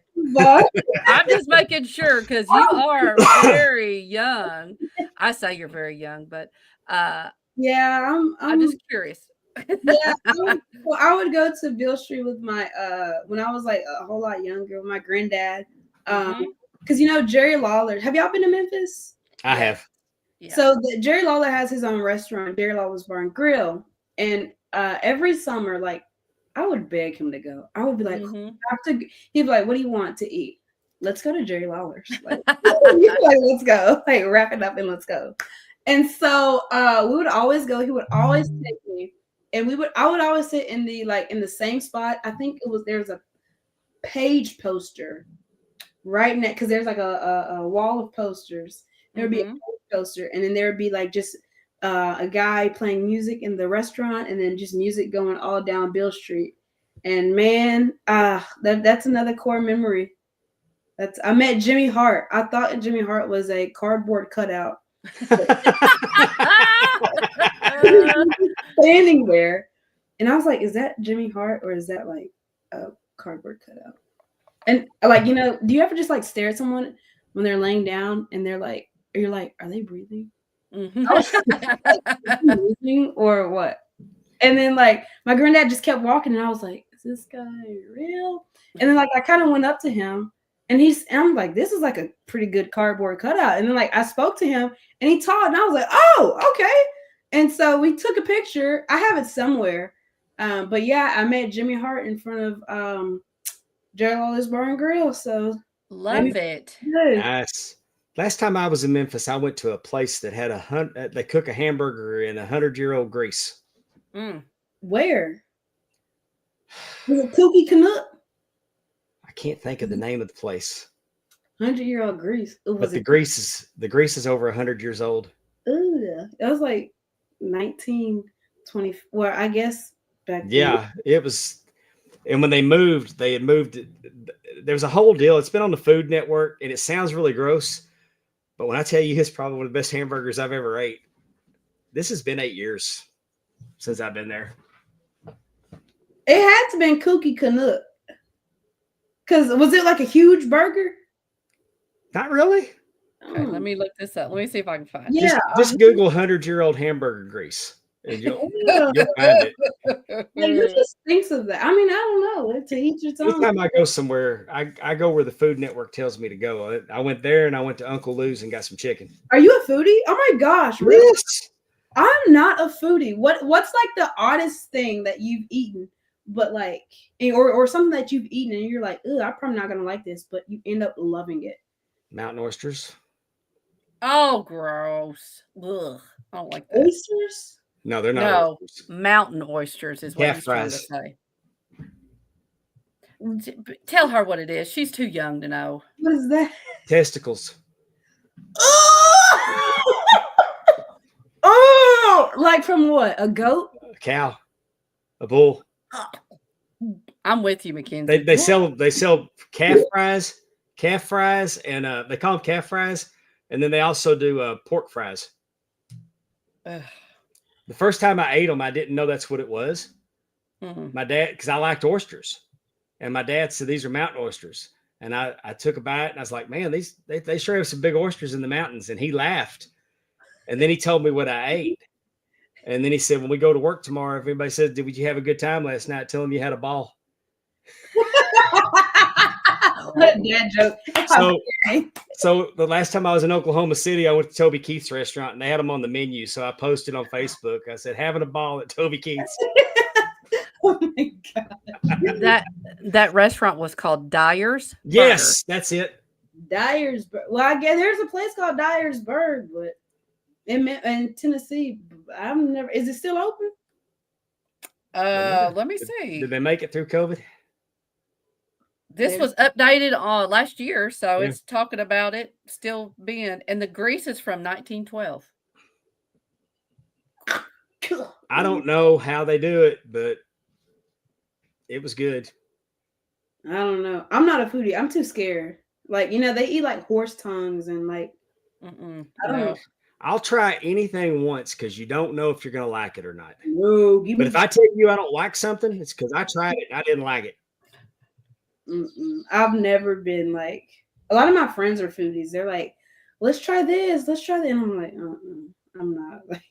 But no way. So at Lawler's, did Lawler have a bunch of members? He's got like belts and yeah, like and he's showing old matches on the screen and see he has a throne. He had all that. He had all that in Tunica. At one of the casinos, he had a museum at one of the casinos in Tunica. Oh, and then he took all that back over when he got his restaurant. Yes. So it was pretty neat getting to see all the memorabilia that he's kept over the years. Oh, 100%. Like some people say it's like underwhelming. The restaurant is, because they would think it's like bigger or like, I don't know. But to me, it's like, it's cool to me, I guess. I don't know. Yeah, I liked it too. It was one of the places that I wanted to go. I drugged my sister and my cousin too when we were in Memphis. So, I wanted to go check it out. Third Coast Wrestling. Yeah, that's the guitar pick that I was talking about. Oh, I like it. Yes, I see it. Shield Maiden Champion. I love the purple. That's my and I love the font that looks like Iron Maiden on the main plate. Yeah, that's cool. The that gear. Do you see it looks like a flower to the side of me next to my arm. That's a forgive me flower because my grandma has Alzheimer's. So purple is for Alzheimer's awareness. So I don't know. It's just a little insight of my life. I love that you do that with your gear. I do too. This is where I first met you. Oh, Wes Warren. Boo. And, she tag teamed with Gio. What did you say that was? That was in Greenwood, Mississippi. Yeah. In that rodeo barn. Yeah. Oh my gosh, everything was dusty. You had dirt everywhere. Yeah. Very much a fan of Gio. We like him. He's so cool. Yeah, he's the best. I love Gio. He's so funny too. Gio gets me in trouble. He'll come out and he'll put his chain on me and get me to dance with him, and then whoever he's wrestling gets really pissed about it. How long ago was this, Dave? This was late 23, September of 23. Okay. Was it? Something like that. Just about. Cool. So for Legacy, is that what I'm seeing? I feel like there's something. Yeah, that was for Legacy. I couldn't see it. Okay. Yeah. That was it was a fun night, I'd never really wrestled in any dirt. But, you need to have a map of the United States and put a pin in all the different states that you're going to. Oh my gosh, actually, so you have that colorer. Well, I have not colored it in. Let me see if it's in here. I have it somewhere. I think it's this one. So yeah, it's this one. So it's this one right here. Oh, cool. And I have, I guess, this one too. So I don't know. Looks like you need to go out west. I do too. Yeah. You need to do more west, right? You look like you never eat. So yeah, in the California area, yeah, I do need to. So I don't know. Just a little. This is my new journal. I love it. This is an inside joke from the people at Third Coast. Got this from Texas, and this is my sticker. Oh, cool. But yeah, I haven't colored the rest in, but I need the other ones that I have not completed. But yeah, I wish I would have kept a journal. Really? I wish I would have. Yeah, that's what Coach Allen told me. He said he wished he would have taken more pictures. Mm-hmm. But I'm glad that taking pictures in the locker room has become okay. yeah. Because it wasn't okay when because I've been doing this for 20 years now. Yeah. And I got Red Bastine. Red Bastine was in the locker room with me, and I walked up and I just like, I'm going for it because I saw somebody else do it, Mhm. and it was like nobody was going to say anything to them, so I did it too. Because but I wish over the years I would have took more pictures, and I've gotten to where now I don't mind. I'll come up and say, hey, let's get a picture. Yeah. I'm huge on pictures, man. Like, I don't know. Like I said, I'm a forgetful person. So if I have a picture, it's like, oh yeah, now I remember. But it's funny because I can remember some of the stuff I remember. Like I can remember stuff from elementary school, but if it happened 2 weeks ago, I couldn't tell you. yeah. What's been like the most memorable thing like in wrestling for you all? Like As a fan, or that I actually got to do? just the first thing that comes to mind. Refereeing for the Briscoe brothers and the Von Erichs at Ric Flair's last match. What about you, Amy? How about first time I got to meet Arn Anderson? I would say that's pretty awesome. And now he's my friend. I love that. He's my friend. Oh, that's so sweet. It is. He's good looking. He's a good looking guy. Yes, and he's son, Brock. Very much. And he's the sweetest man. Is I he? mean, he is just so thankful for the fans, and yeah, he gave me this hat because I came to. So I live in Kentucky. So I live in Paducah. I don't know if you've heard of that. Just being close to Memphis, it's just straight up 3 right hours on the borderline, right? Yeah, Kentucky. and so he did a show in Evansville, and like he never comes my way. Like he's always in Florida or somewhere like that. And I came and I got to see him, and he was just like I said, so happy, just so surprised that I made that trip there. And I'm like, oh my gosh, I'd drive further away. I mean, it's like it was just 2 hours, but it was just so funny. But he is such a nice man. Aww. I cannot say enough nice things about Arn. Was he like your favorite wrestler growing up? No, Macho Man is my favorite. Oh, yeah. And Miss Elizabeth. So Miss Elizabeth is from Kentucky. So, but again, back when I was watching, when I was like 8, 9, like Randy Savage and Elizabeth were huge. Yeah. And she was from Kentucky. And that was just like, oh my God, she's a girl. She's from Kentucky and she's, and that was just like and she's beautiful. She was everything I wanted to be. And so those are my favorite. And then as I grew up, Arn Anderson, the Four Horsemen, just that camaraderie that they all had. Like, yes, they all went out and broke Dusty's leg together as a group, but it's like they always had each other's back. And that was just a fun, I don't know, that was just something that I was really drawn to. Yeah. And so, and I like Sherry Martel, of course, as I've gotten older, to be able to appreciate more different wrestlers than I did when I was younger. Yes. Oh my gosh, I agree. Just because again, I'm thinking, I love Macho Man. I don't care. Every time I hear the graduation, that's not the graduation pomp and circumstance. It's not the graduation song. That's Randy Savage's. That's his song. He's everywhere, Exactly. He is everywhere. I've never not done that at a graduation. Exactly. Or pictured in my head him with his big robe on. Daughter was graduating. I was getting this. Stop that. But I can't help it. I'm just so excited. Exactly. They're playing his song. I didn't tell them to do that. They chose to do that, right? So what about you, Mackenzie? What? Your biggest moment? I don't know.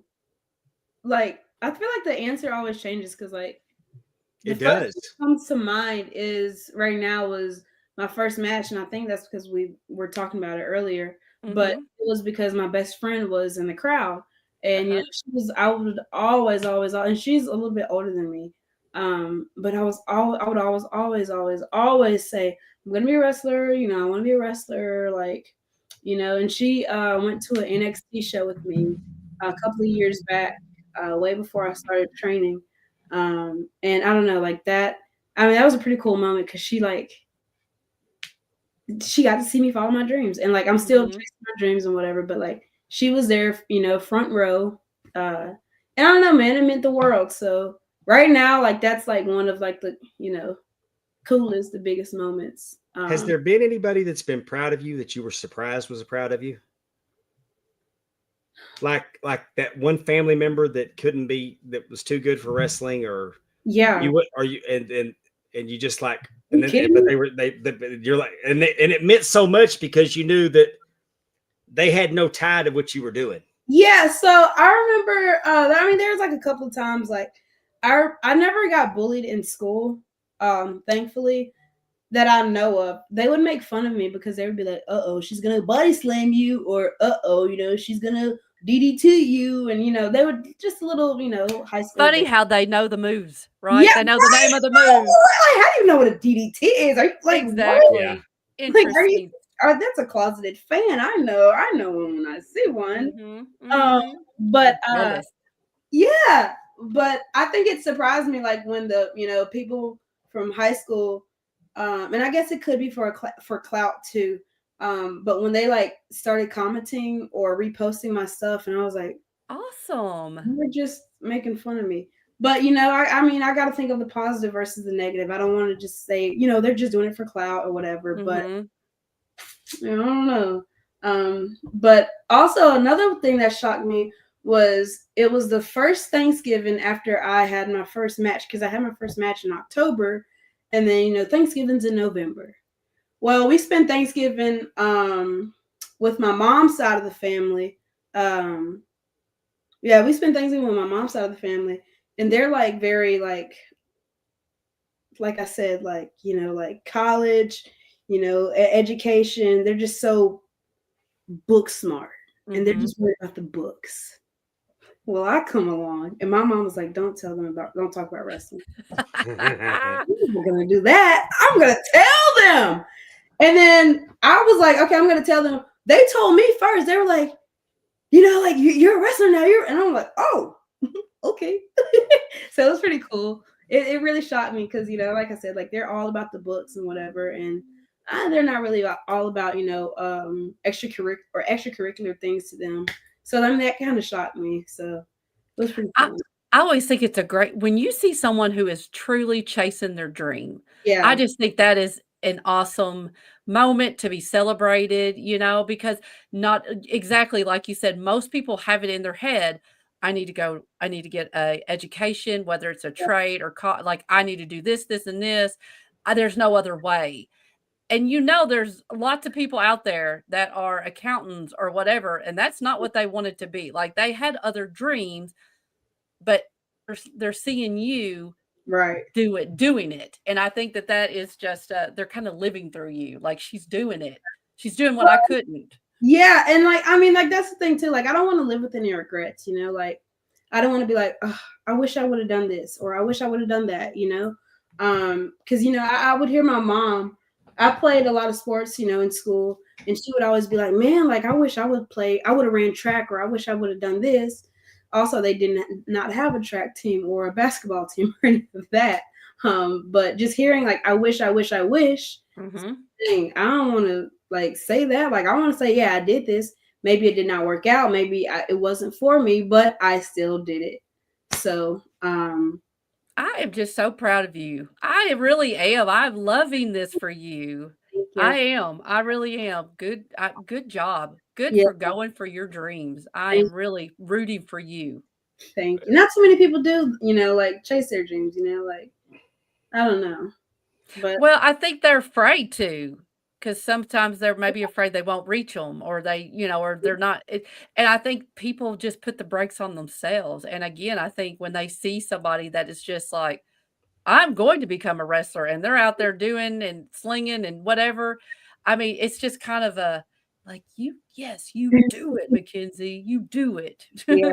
They don't like I said, like a lot of people don't understand like the grind of it. But because like I'll come home and like at like 4 in the morning, 5 in the morning, and that's like when my sister wakes up. Because she's like in the medical field, right? Mm-hmm. It's very polar opposites. She's in the medical field, and she'll be waking up, and like I'll just be getting home. She's like, Mm-hmm. "Where were you?" And I was like, Indianapolis. She was like, "You were just at the house." I was like, "Yeah, I just The drive. yeah, The drive is and at least after the matches, a lot of times you're still that adrenaline hadn't wore off yet. yes." So you're Woo, riding yeah. that high, and that high is good for about 200 miles. Yeah, I swear. Man, hit 201 miles. Then you're looking. I mean, we're gonna be in West Monroe and McGee this weekend, so those won't be bad drives. But when I go to Spring Hill in April, I'll probably have to stop at a Love's truck stop and take a 30-minute nap to finish Yeah. the last 45 minutes of my drive. Yeah, it's and there aren't a lot of wrestlers down here either, like to do carloads and whatever. So a lot of the times, like I'm by myself. So Mad Dog Connolly actually moved up here a couple of months ago, so we ride together sometimes. But like I said, I do the drive on my own, and I don't know, man. I just do my best, like I said. Like, That's right. So what do you have upcoming in the next few months? I have Right that. there. Yeah, I have that on Friday. Oh yeah, that's this Jazzy Yang. week. Yep, Jazzy Yang. I wrestled her in a triple threat in Nashville, I believe in August or so. Mm-hmm. But now her and I are going one-on-one for the first time at the TWE arena. So that'll be fun. She's got these little cool little moves, but I got one cool. Well, maybe okay. I have a drop kick too, but after that, I have one cool move, man, and that's all I need. That's all it takes. It takes That's right. one cool move in 3 seconds. 1, 2, 3. Who's the winner? MKZ. I don't know. Where is Yeah. the TW arena? Where is that? Chattanooga. Chattanooga, Tennessee. Chattanooga. Okay. Yep. I go to Chattanooga pretty frequently. And yeah, man, like they do H2O wrestling down there too, I believe H2O is in New Jersey. And like they do like the death matches there. But yeah, me and Jazzy going one-on-one this Friday. I'm excited. Yeah. I have Honor Among Wrestling coming up. I have a couple of months from now, I'm going back to Texas. I've got some cool stuff coming up. I'm cooking. Where are you working in Texas? Uncanny in Austin, Texas. Oh, cool. My brother's down there. Really? Mhm. Yeah. My brother and my mom live down there. Did they watch wrestling with you? Oh, my brother's the reason I'm a wrestling fan. Really? What? Yeah, I mean, I watched it when I was a little kid, like 5, 6 years old. Mm-hmm. And when Saturday Night Live started, I quit watching Saturday Night Wrestling, started watching Saturday Night Live because I really liked comedy. Yeah. And I got away from it. And then my brother was into it, and he's 8 years younger than me. Mm-hmm. And I was 15, 16 years old. And I started to tease him about it. And my mom told me to leave him alone. And Ric Flair was on the TV. And they were going to be at Reunion Arena in Dallas the next night. It was going to be Ric Flair and Kerry Von Erich. So I told my little brother if he cleaned my bedroom up, that I would take him. Poor thing. And I had no intentions of taking him. I just knew I wasn't getting out of the house unless the room was clean. He did such a great job that my mom made me take him. And we got down there and got tickets. We were on the very last row at the very top of the arena. And I've been hooked ever since. That was August of 82. Oh my God. I love that. And it took me a few years to realize that I wasn't going to see the Von Erichs. I was going to see Ric Flair. Mm. And that's why I've been a lifelong, I'm a Ric Flair fan to this day. Yeah. And so it was, but that's my little brother got me into it. Wow. I'll have to tell him maybe him and his sons will show up. Did y'all like wrestle growing? Like, did y'all play wrestling? Like, did y'all fight? Oh, yeah, until he got big enough to hurt me. Yeah. We had a mattress in the garage. Oh, we Garage? in our garage, we had a mattress out there that we'd wrestle around on, and I took him to the Crockett Cup in '86 in New Orleans. Mom let me take a 12-year-old to New Orleans, and I remember we got to messing around, and I took the ironing board and gave him I hit him with the ironing board and Left him in the room while he was like running around Bourbon Street. Poor but little Ike, 12 years old, riding the elevator. he rode the elevator all night, meeting all the wrestlers. Oh, really? Oh my gosh. Yeah. Wow. Does he Left still him. And his birthday is Friday. Really? Okay, 20th. let's sing happy birthday. Ready? What's his name? Ike. Ike. Yeah. 5, 6, 7, 8. Happy birthday to you. Come on, guys, sing it for Ike. Happy birthday to you. Happy birthday, dear Ike. Ike. Happy birthday to to you. you. We should let you do the solo there, Mackenzie. You want to be a musician. I could bring a tear to a glass eye. I think you need to. You could have said you'd make a tear to your own eye. I don't have a glass eye. Well, is it mechanical? What is it? No, it's my eye. You, Mackenzie, you don't know this, and we're gonna be. Real I have quick, nerve damage, and I have a piece of gold in my eyelid. Gold? He was Yeah, they shot put a piece of in gold the head. in there to weight it down. Yeah, he was shot in the head. Wait, can you see like yellow? I don't know. He's colorblind. He can't see nothing. Oh. It don't matter. He's colorblind. Oh, but it's the gold, like dang. A piece of gold. That's what they put in there. Back in the 80s when we didn't get just, Yeah. throw some gold. We had silver in our teeth, gold in our heads, Yeah. silver fillings, whatever. Yeah. All Oh that my stuff's god. around. Gold? Can you take it out? Well, I'm sure they will when I die. Stephanie's gonna belt that down. Yeah. Gold's only going up. Should have told her. Yeah. That's funny. Oh my god. Well, let's tell everybody where they can find you, Mackenzie. They can find me on any social media, Instagram, Facebook, Twitter at real MKZ Morgan. MKZ is just Mackenzie shortened because I was not able to spell my name when I was younger. So I was like, let me shorten this up. So it's MKZ Morgan.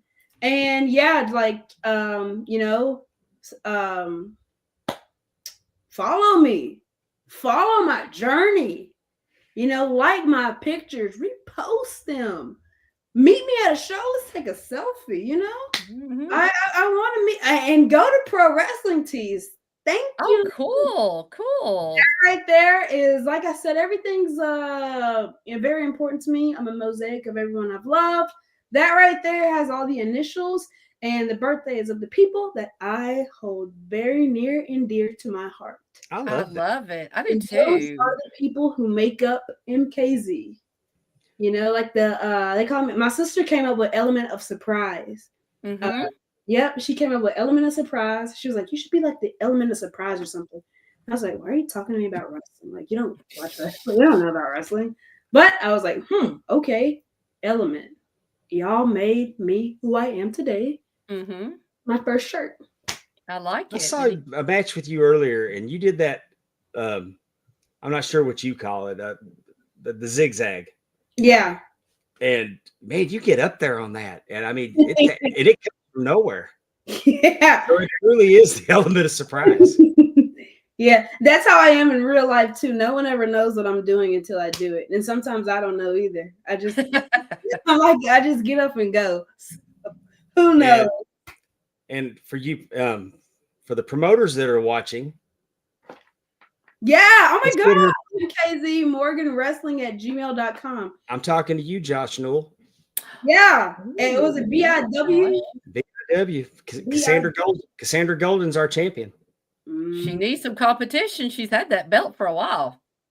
She has. Year, hasn't it? Yep. Mackenzie held her belt for 393 days. 393. That was 1 year and almost a year and a month, I guess. Yeah. Don't make me do math. Good job. So let's get her booked. Yes. Give Love me hearing that. And she's going to Austin. Yeah. There's no reason that she can't make a stop in Dallas and San Antonio and Fort Worth and Where else? In what's and Texas? Forney, TWE. I'm talking to you. Yeah. NWA Dog Pound, NWA Yeah. Texas. Tell them. Book me, please. Or I'm just gonna show up and beat everybody up. Works for me. We sure do thank you for your time tonight, Mackenzie. Yes, thank you. We're out here trying to grow this thing, and we can't thank you enough for your time and helping us out. You're a joy to talk to. You're a joy to work with. Thank you. I can't wait to be in the ring with you again. Absolutely. I hope to see y'all around. We will. And if there's ever anything that you have going on that you want to promote, let me know. You're welcome to come back on anytime you want to. Thank you. I really appreciate that, guys. You're welcome. Thank you. As hard as for you all. Oh, Thank thank you. you. I'm going to clip this part of the show for my brother for his birthday. Yeah. Now he's gonna now he's got to come to Uncanny to see you. Yes. You might want to clip out the singing because we want him to go. So, he might not, clip no. Out. Screw him.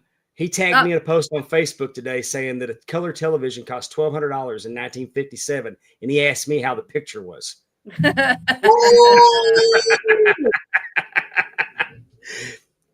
mean, you are older, so, Not that old. Well, he forgets that the first remote control I had was when I told him to get up and go change the channel. It's funny. And that's a true story too. Really? Yeah, we had the cable box that you had to get up there and actually physically change a channel on, and it had an A side and a B side, and I'd say go up there and click it over to B, and oh my god! So I had to share a room with him. The memories, man. The memories. Like I said, I remember all that, but not what happened yesterday. No, ma'am. I am. Me too. Well, all right. Thank you so much for coming on. All right, y'all have a good night. You too. Bye. Mackenzie Morgan, everybody. Yay! She's got big things coming. She's definitely. She's gonna be a champion. Heck I'd like to see her take a run at BIW's championship. Well, you never know. She's game. We'll see. Yeah. Cannot wait. Yeah, and if she did, then she'd get to wear a belt made by Big Time Belts. Oh, that's a new one. Big Time Belts at Facebook.com. Muhammad Zubair's cranking out these masterpieces. The undisputed pizza champion. Interesting. Who I think has a YouTube channel. I'm gathering. Jason. Oh, Jason. Does he? I wonder if he goes around and like how is he the undisputed pizza champion? Do you know anything about this person? I don't. I don't either. But go on YouTube, look him up. But I'd like to see him stand across from the undisputed chicken champion, the Bojangles champion. Oh, that would be interesting. But I like the belt. I think the Bojangles champion could take him. I think so. Oh, I do too. This is a new one, the Ohio Hatchet Wrestling Championship. That's cool. It's kind of like that Manchester Player of the Week. Yes. Look at that font, though. And I like it's on navy. I know you can't tell, but I think that's a navy leather. That's pretty cool. I like it. It's dark. Now, first off, I want to say in a loud and clear voice, fuck the Las Vegas Golden Knights. Oh, poor Golden. Having said that, this dude's a repeat customer. He upgraded from his first belt, his first Vegas Knights belt. He went with thicker plates. This is a nice belt. Look at that. Oh, that's what I was wondering. What is that? Those are stars, it looks like. I guess. I mean, when I tell you what I'm putting the belt over. Right. Okay. I'm sorry. I won't like ask the too many leather. questions. It's gold. I believe that's gold. Yes, it's very. Yes, it looks really good. I like that. The work is great. Mm-hmm. Efren says it's Vegas strong. Okay. And then the golden misfits. Mm-hmm. But look how thick those plates are. Look how Oh, deep that okay. etching is. Just an incredible work by our good friend Muhammad Zubair. Yes. This is a replica of the BIW belt that was made by my friend Chuck. Chuck got Josh to let him make one for his nephew. Oh, And I like it. I can't wait to see this one next to the ring used one. Mm-hmm. I like all the etchings. Then our friends over at Bells and Belts, they've had three different versions of the same belt, but I love how they've got their socials, and are there 61 stars on that belt? There were a lot, but I think I could see that because it had a date, October 1st, 2020, 1, 2, 3, 2017. 4, 5, 6, 2, 3, 4, 5, 6, 7, 8, 9 times 6 is 56. There's 60. Did it happen on October 1st, 2017? 2, 3, 4, 5, 6, 7, 8, 9 times 6 is 54. There's 58 stars on there. October 1st. I think you're right, Efren. Then October 1st, because it has October 1st, 2017 on it. The shooting in Vegas. Is that the one from the concert? I'm going to believe if that is true. I can't believe it's been that long ago. That's crazy. Oh, I didn't know if that was the day that I didn't know if that was the day that the team was established. Well, that's what I thought it was at first, but then if Efren's saying it could be from the shooting, it was a concert or some kind of music festival, something was going on. Yeah. And the person was in a high rise. But it's a beautiful belt, even though it's the Las Vegas Golden Knights. It was very nice. And all I've got to say is that when I finally get my Dallas Stars belt, it's going to it's going to put that belt to shame. Well, you'll be able to post. Hand to God, I'm telling you, the Dallas Stars belt will be a masterpiece. Well, and two, you won't have to show the Golden Knights because you'll have your hockey belt to show. So, I mean, we won't have to show that one anymore. Right. Logic. So, tell me about next week because it's your birthday week. It is. That's crazy. What are you going to do for your birthday? We can talk about it. Probably host a Top Guy event. You are going to do something big for 60, right? I mean, like we're all coming in. We're going to have the. We did something big for 50, so. Pondwater Palooza. I think we should. I would hope so. That would be up to my wife. I'll tell you what, my wife and my daughter got together and planned my 50th birthday, and it was incredible. It was in Dallas. Mm-hmm. I mean, I had a surprise party. People came from Mississippi to Dallas. It was WrestleMania weekend. Aww. So that kind of just screwed their plans. Like they had this big old thing planned, and I'm like, "Hey, I'm going to WrestleMania that weekend. It's in Dallas," and they all were like, "Oh," and I had no clue. Yes. But I was at the Parade of Champions refereeing, and Stephanie went around and she got promos from the wrestlers. Yes. Like Jim Cornette was there, and Jim Cornette cut a pro. Ricky Morton. I'm jealous of that. Lance Cornette. Archer.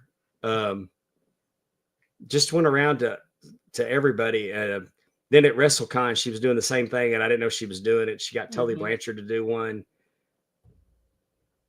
You got a pretty good girl. Bill Apter did one. Mm-hmm. It was just, she was something. And her and my daughter went way out of their way, and we had a great time. So awesome.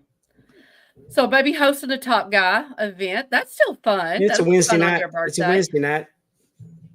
I don't know. Maybe we'll do that. Maybe we'll grill some steaks. I don't know. Sounds like a wild and crazy time. Could be. Could be. Just another trip around the sun. Proud to do it. That's right. Not everybody gets to. All right. Dang, we went 4 minutes over. And Willie's birthday's tomorrow. Awesome. Happy birthday, Willie. Oh, happy birthday, Willie. I shouldn't have asked you about your birthday. I am the reason why we're 4 minutes over. I apologize. Well, it just we don't get AI from StreamYard, and now I got to go do it the other way. I'm sorry. We don't get our clips. I answered StreamYard's survey the other day. Mm-hmm. Since we've gone over, y'all, you want to hear how my day ended at work today? Yes. But then yes. Tell me. So Tuesday's my easy day. Mm-hmm. And I decided I'm going to go back to Dollar General today. Mm-hmm. And it won't be so hard tomorrow. And they needed some stuff because they had a good weekend. I didn't bring it up yesterday. So I come rolling in the parking lot and they're busy. And there's one spot that I can back up to the curb. Mm-hmm. And I got a lot on the truck for them. This is going to be like 3 trips in. As I'm backing up and my truck makes a loud beeping noise. Okay. This Lexus, I see it on my camera, caddy corners it. Didn't even get in the parking space, just caddy corners it in. And man, my head exploded. That's crappy. I started yelling and cussing, and I mean, I had a temper tantrum. I threw a wall-eyed fit, and my windows were down. Pepsi was there too. Pepsi was there too, and the Pepsi guy was looking at me like, right. So I'm looking, and Pepsi's there first, so I'm going to have to wait behind them. They're busy. It's going to take a while for them to check them in. Mm-hmm. I'm just going to go back first in the morning there because I have to go tomorrow. So I didn't make them today. That was the end of my day because if I'd have got out of the truck, I'd have said something. How rude. People pissed. are just, that is so rude. Like, what the frick do you got to get in Dollar General so fast? They tried to steal my delivery truck again. Sunday night, Monday morning, actually. It was like, what is it about your truck? Well, they were able to start it. Mm-hmm. It's an old Ford, and they're not hard to start. Mm-hmm. But there's nothing on the truck because they stole my truck a few months ago, and I don't keep anything on it anymore. But the guy that was parked next to me had stuff on his truck. Uh-oh. So the dude got my truck started. He was going to try to pull my truck over so they could take the stuff off the other truck. Oh, put it on my truck and steal my truck. Uh-huh. Probably the same people. I would have found the truck in the same spot. But when he backed up, we had bad storms. Mm-hmm. He backed up in the mud. And he couldn't get it out of the mud. Well, yeah, but it took 4 hours for me to get a wrecker out there to get it out of the mud. Oh, well, that's true. But you watch this idiot. The way that they come walking through the gate. Uh-huh. Right on camera. Him and this girl on camera. She's hiding between 2 trucks like she's on lookout. He's going to every truck trying to open them. And he's got a key. But he's trying to open these trucks. Oh my God. And then this is where we keep our trucks, Efren. This is our bin. And they've been breaking in pretty regular. I mean, but they just tell you don't keep stuff in your truck. Basically. Well, no, they don't even tell us that. I mean, but the cameras are supposed to solve all that. They're cameras that don't even notify us when somebody's there. Yeah, where really. Where we could get on the speaker and say, "Hey, asshole, you better run." That would have been something. That would have been a helpful tool. Be like on Home Alone where he has like the shotgun going off in the back. We got a picture of a guy in a black hoodie, like he just did a run-in on Raw or AEW or MLW or Impact, because that's how they run in now with hoodies.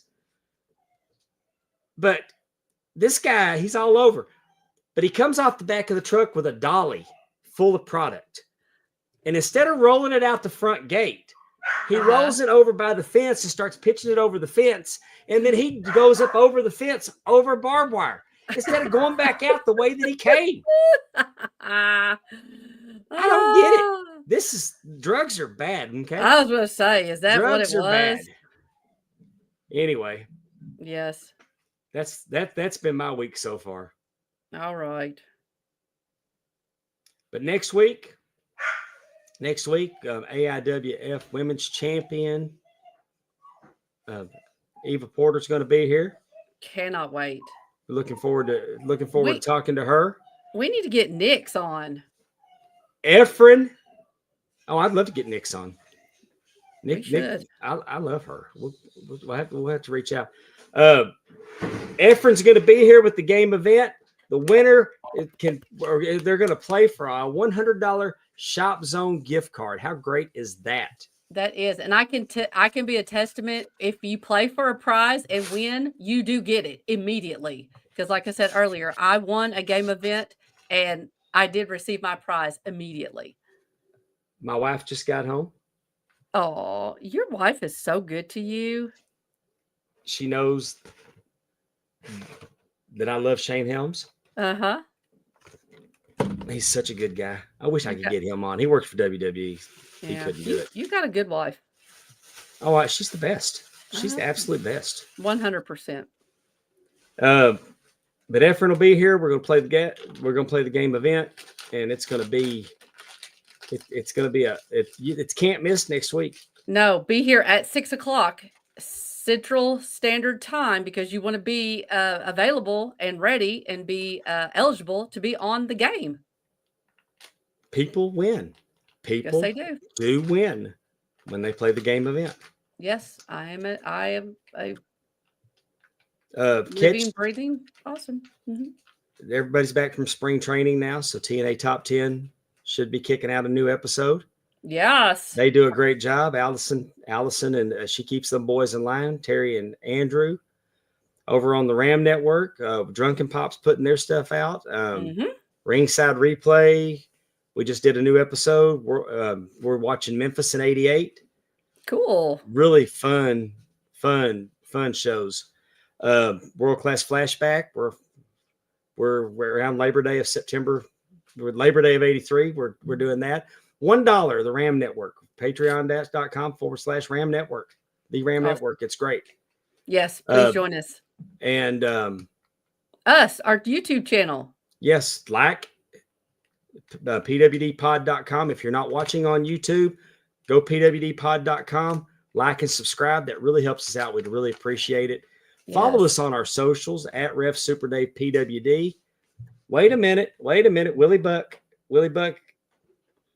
Am I going to Bayou Independent Wrestling this Saturday? I am, Willie. Friday night, I'll be in McGee, Mississippi for Lost Art of Wrestling. Saturday night, I'll be in West Monroe, Louisiana for Bayou Independent Wrestling. Steve Anthony's taking on Anthony Green. Steve Anthony's rolling through on his quest to get to Rob Love to take down and destroy Southern Royalty. This should be a banger. That should be. And we have Ray Fury versus Demo Diamond. Ooh. Demo, it's my first time that's going to have the opportunity to be in the ring with Demo Diamond. Super excited about that. He's going to take on Ray Fury in the Deep South tournament.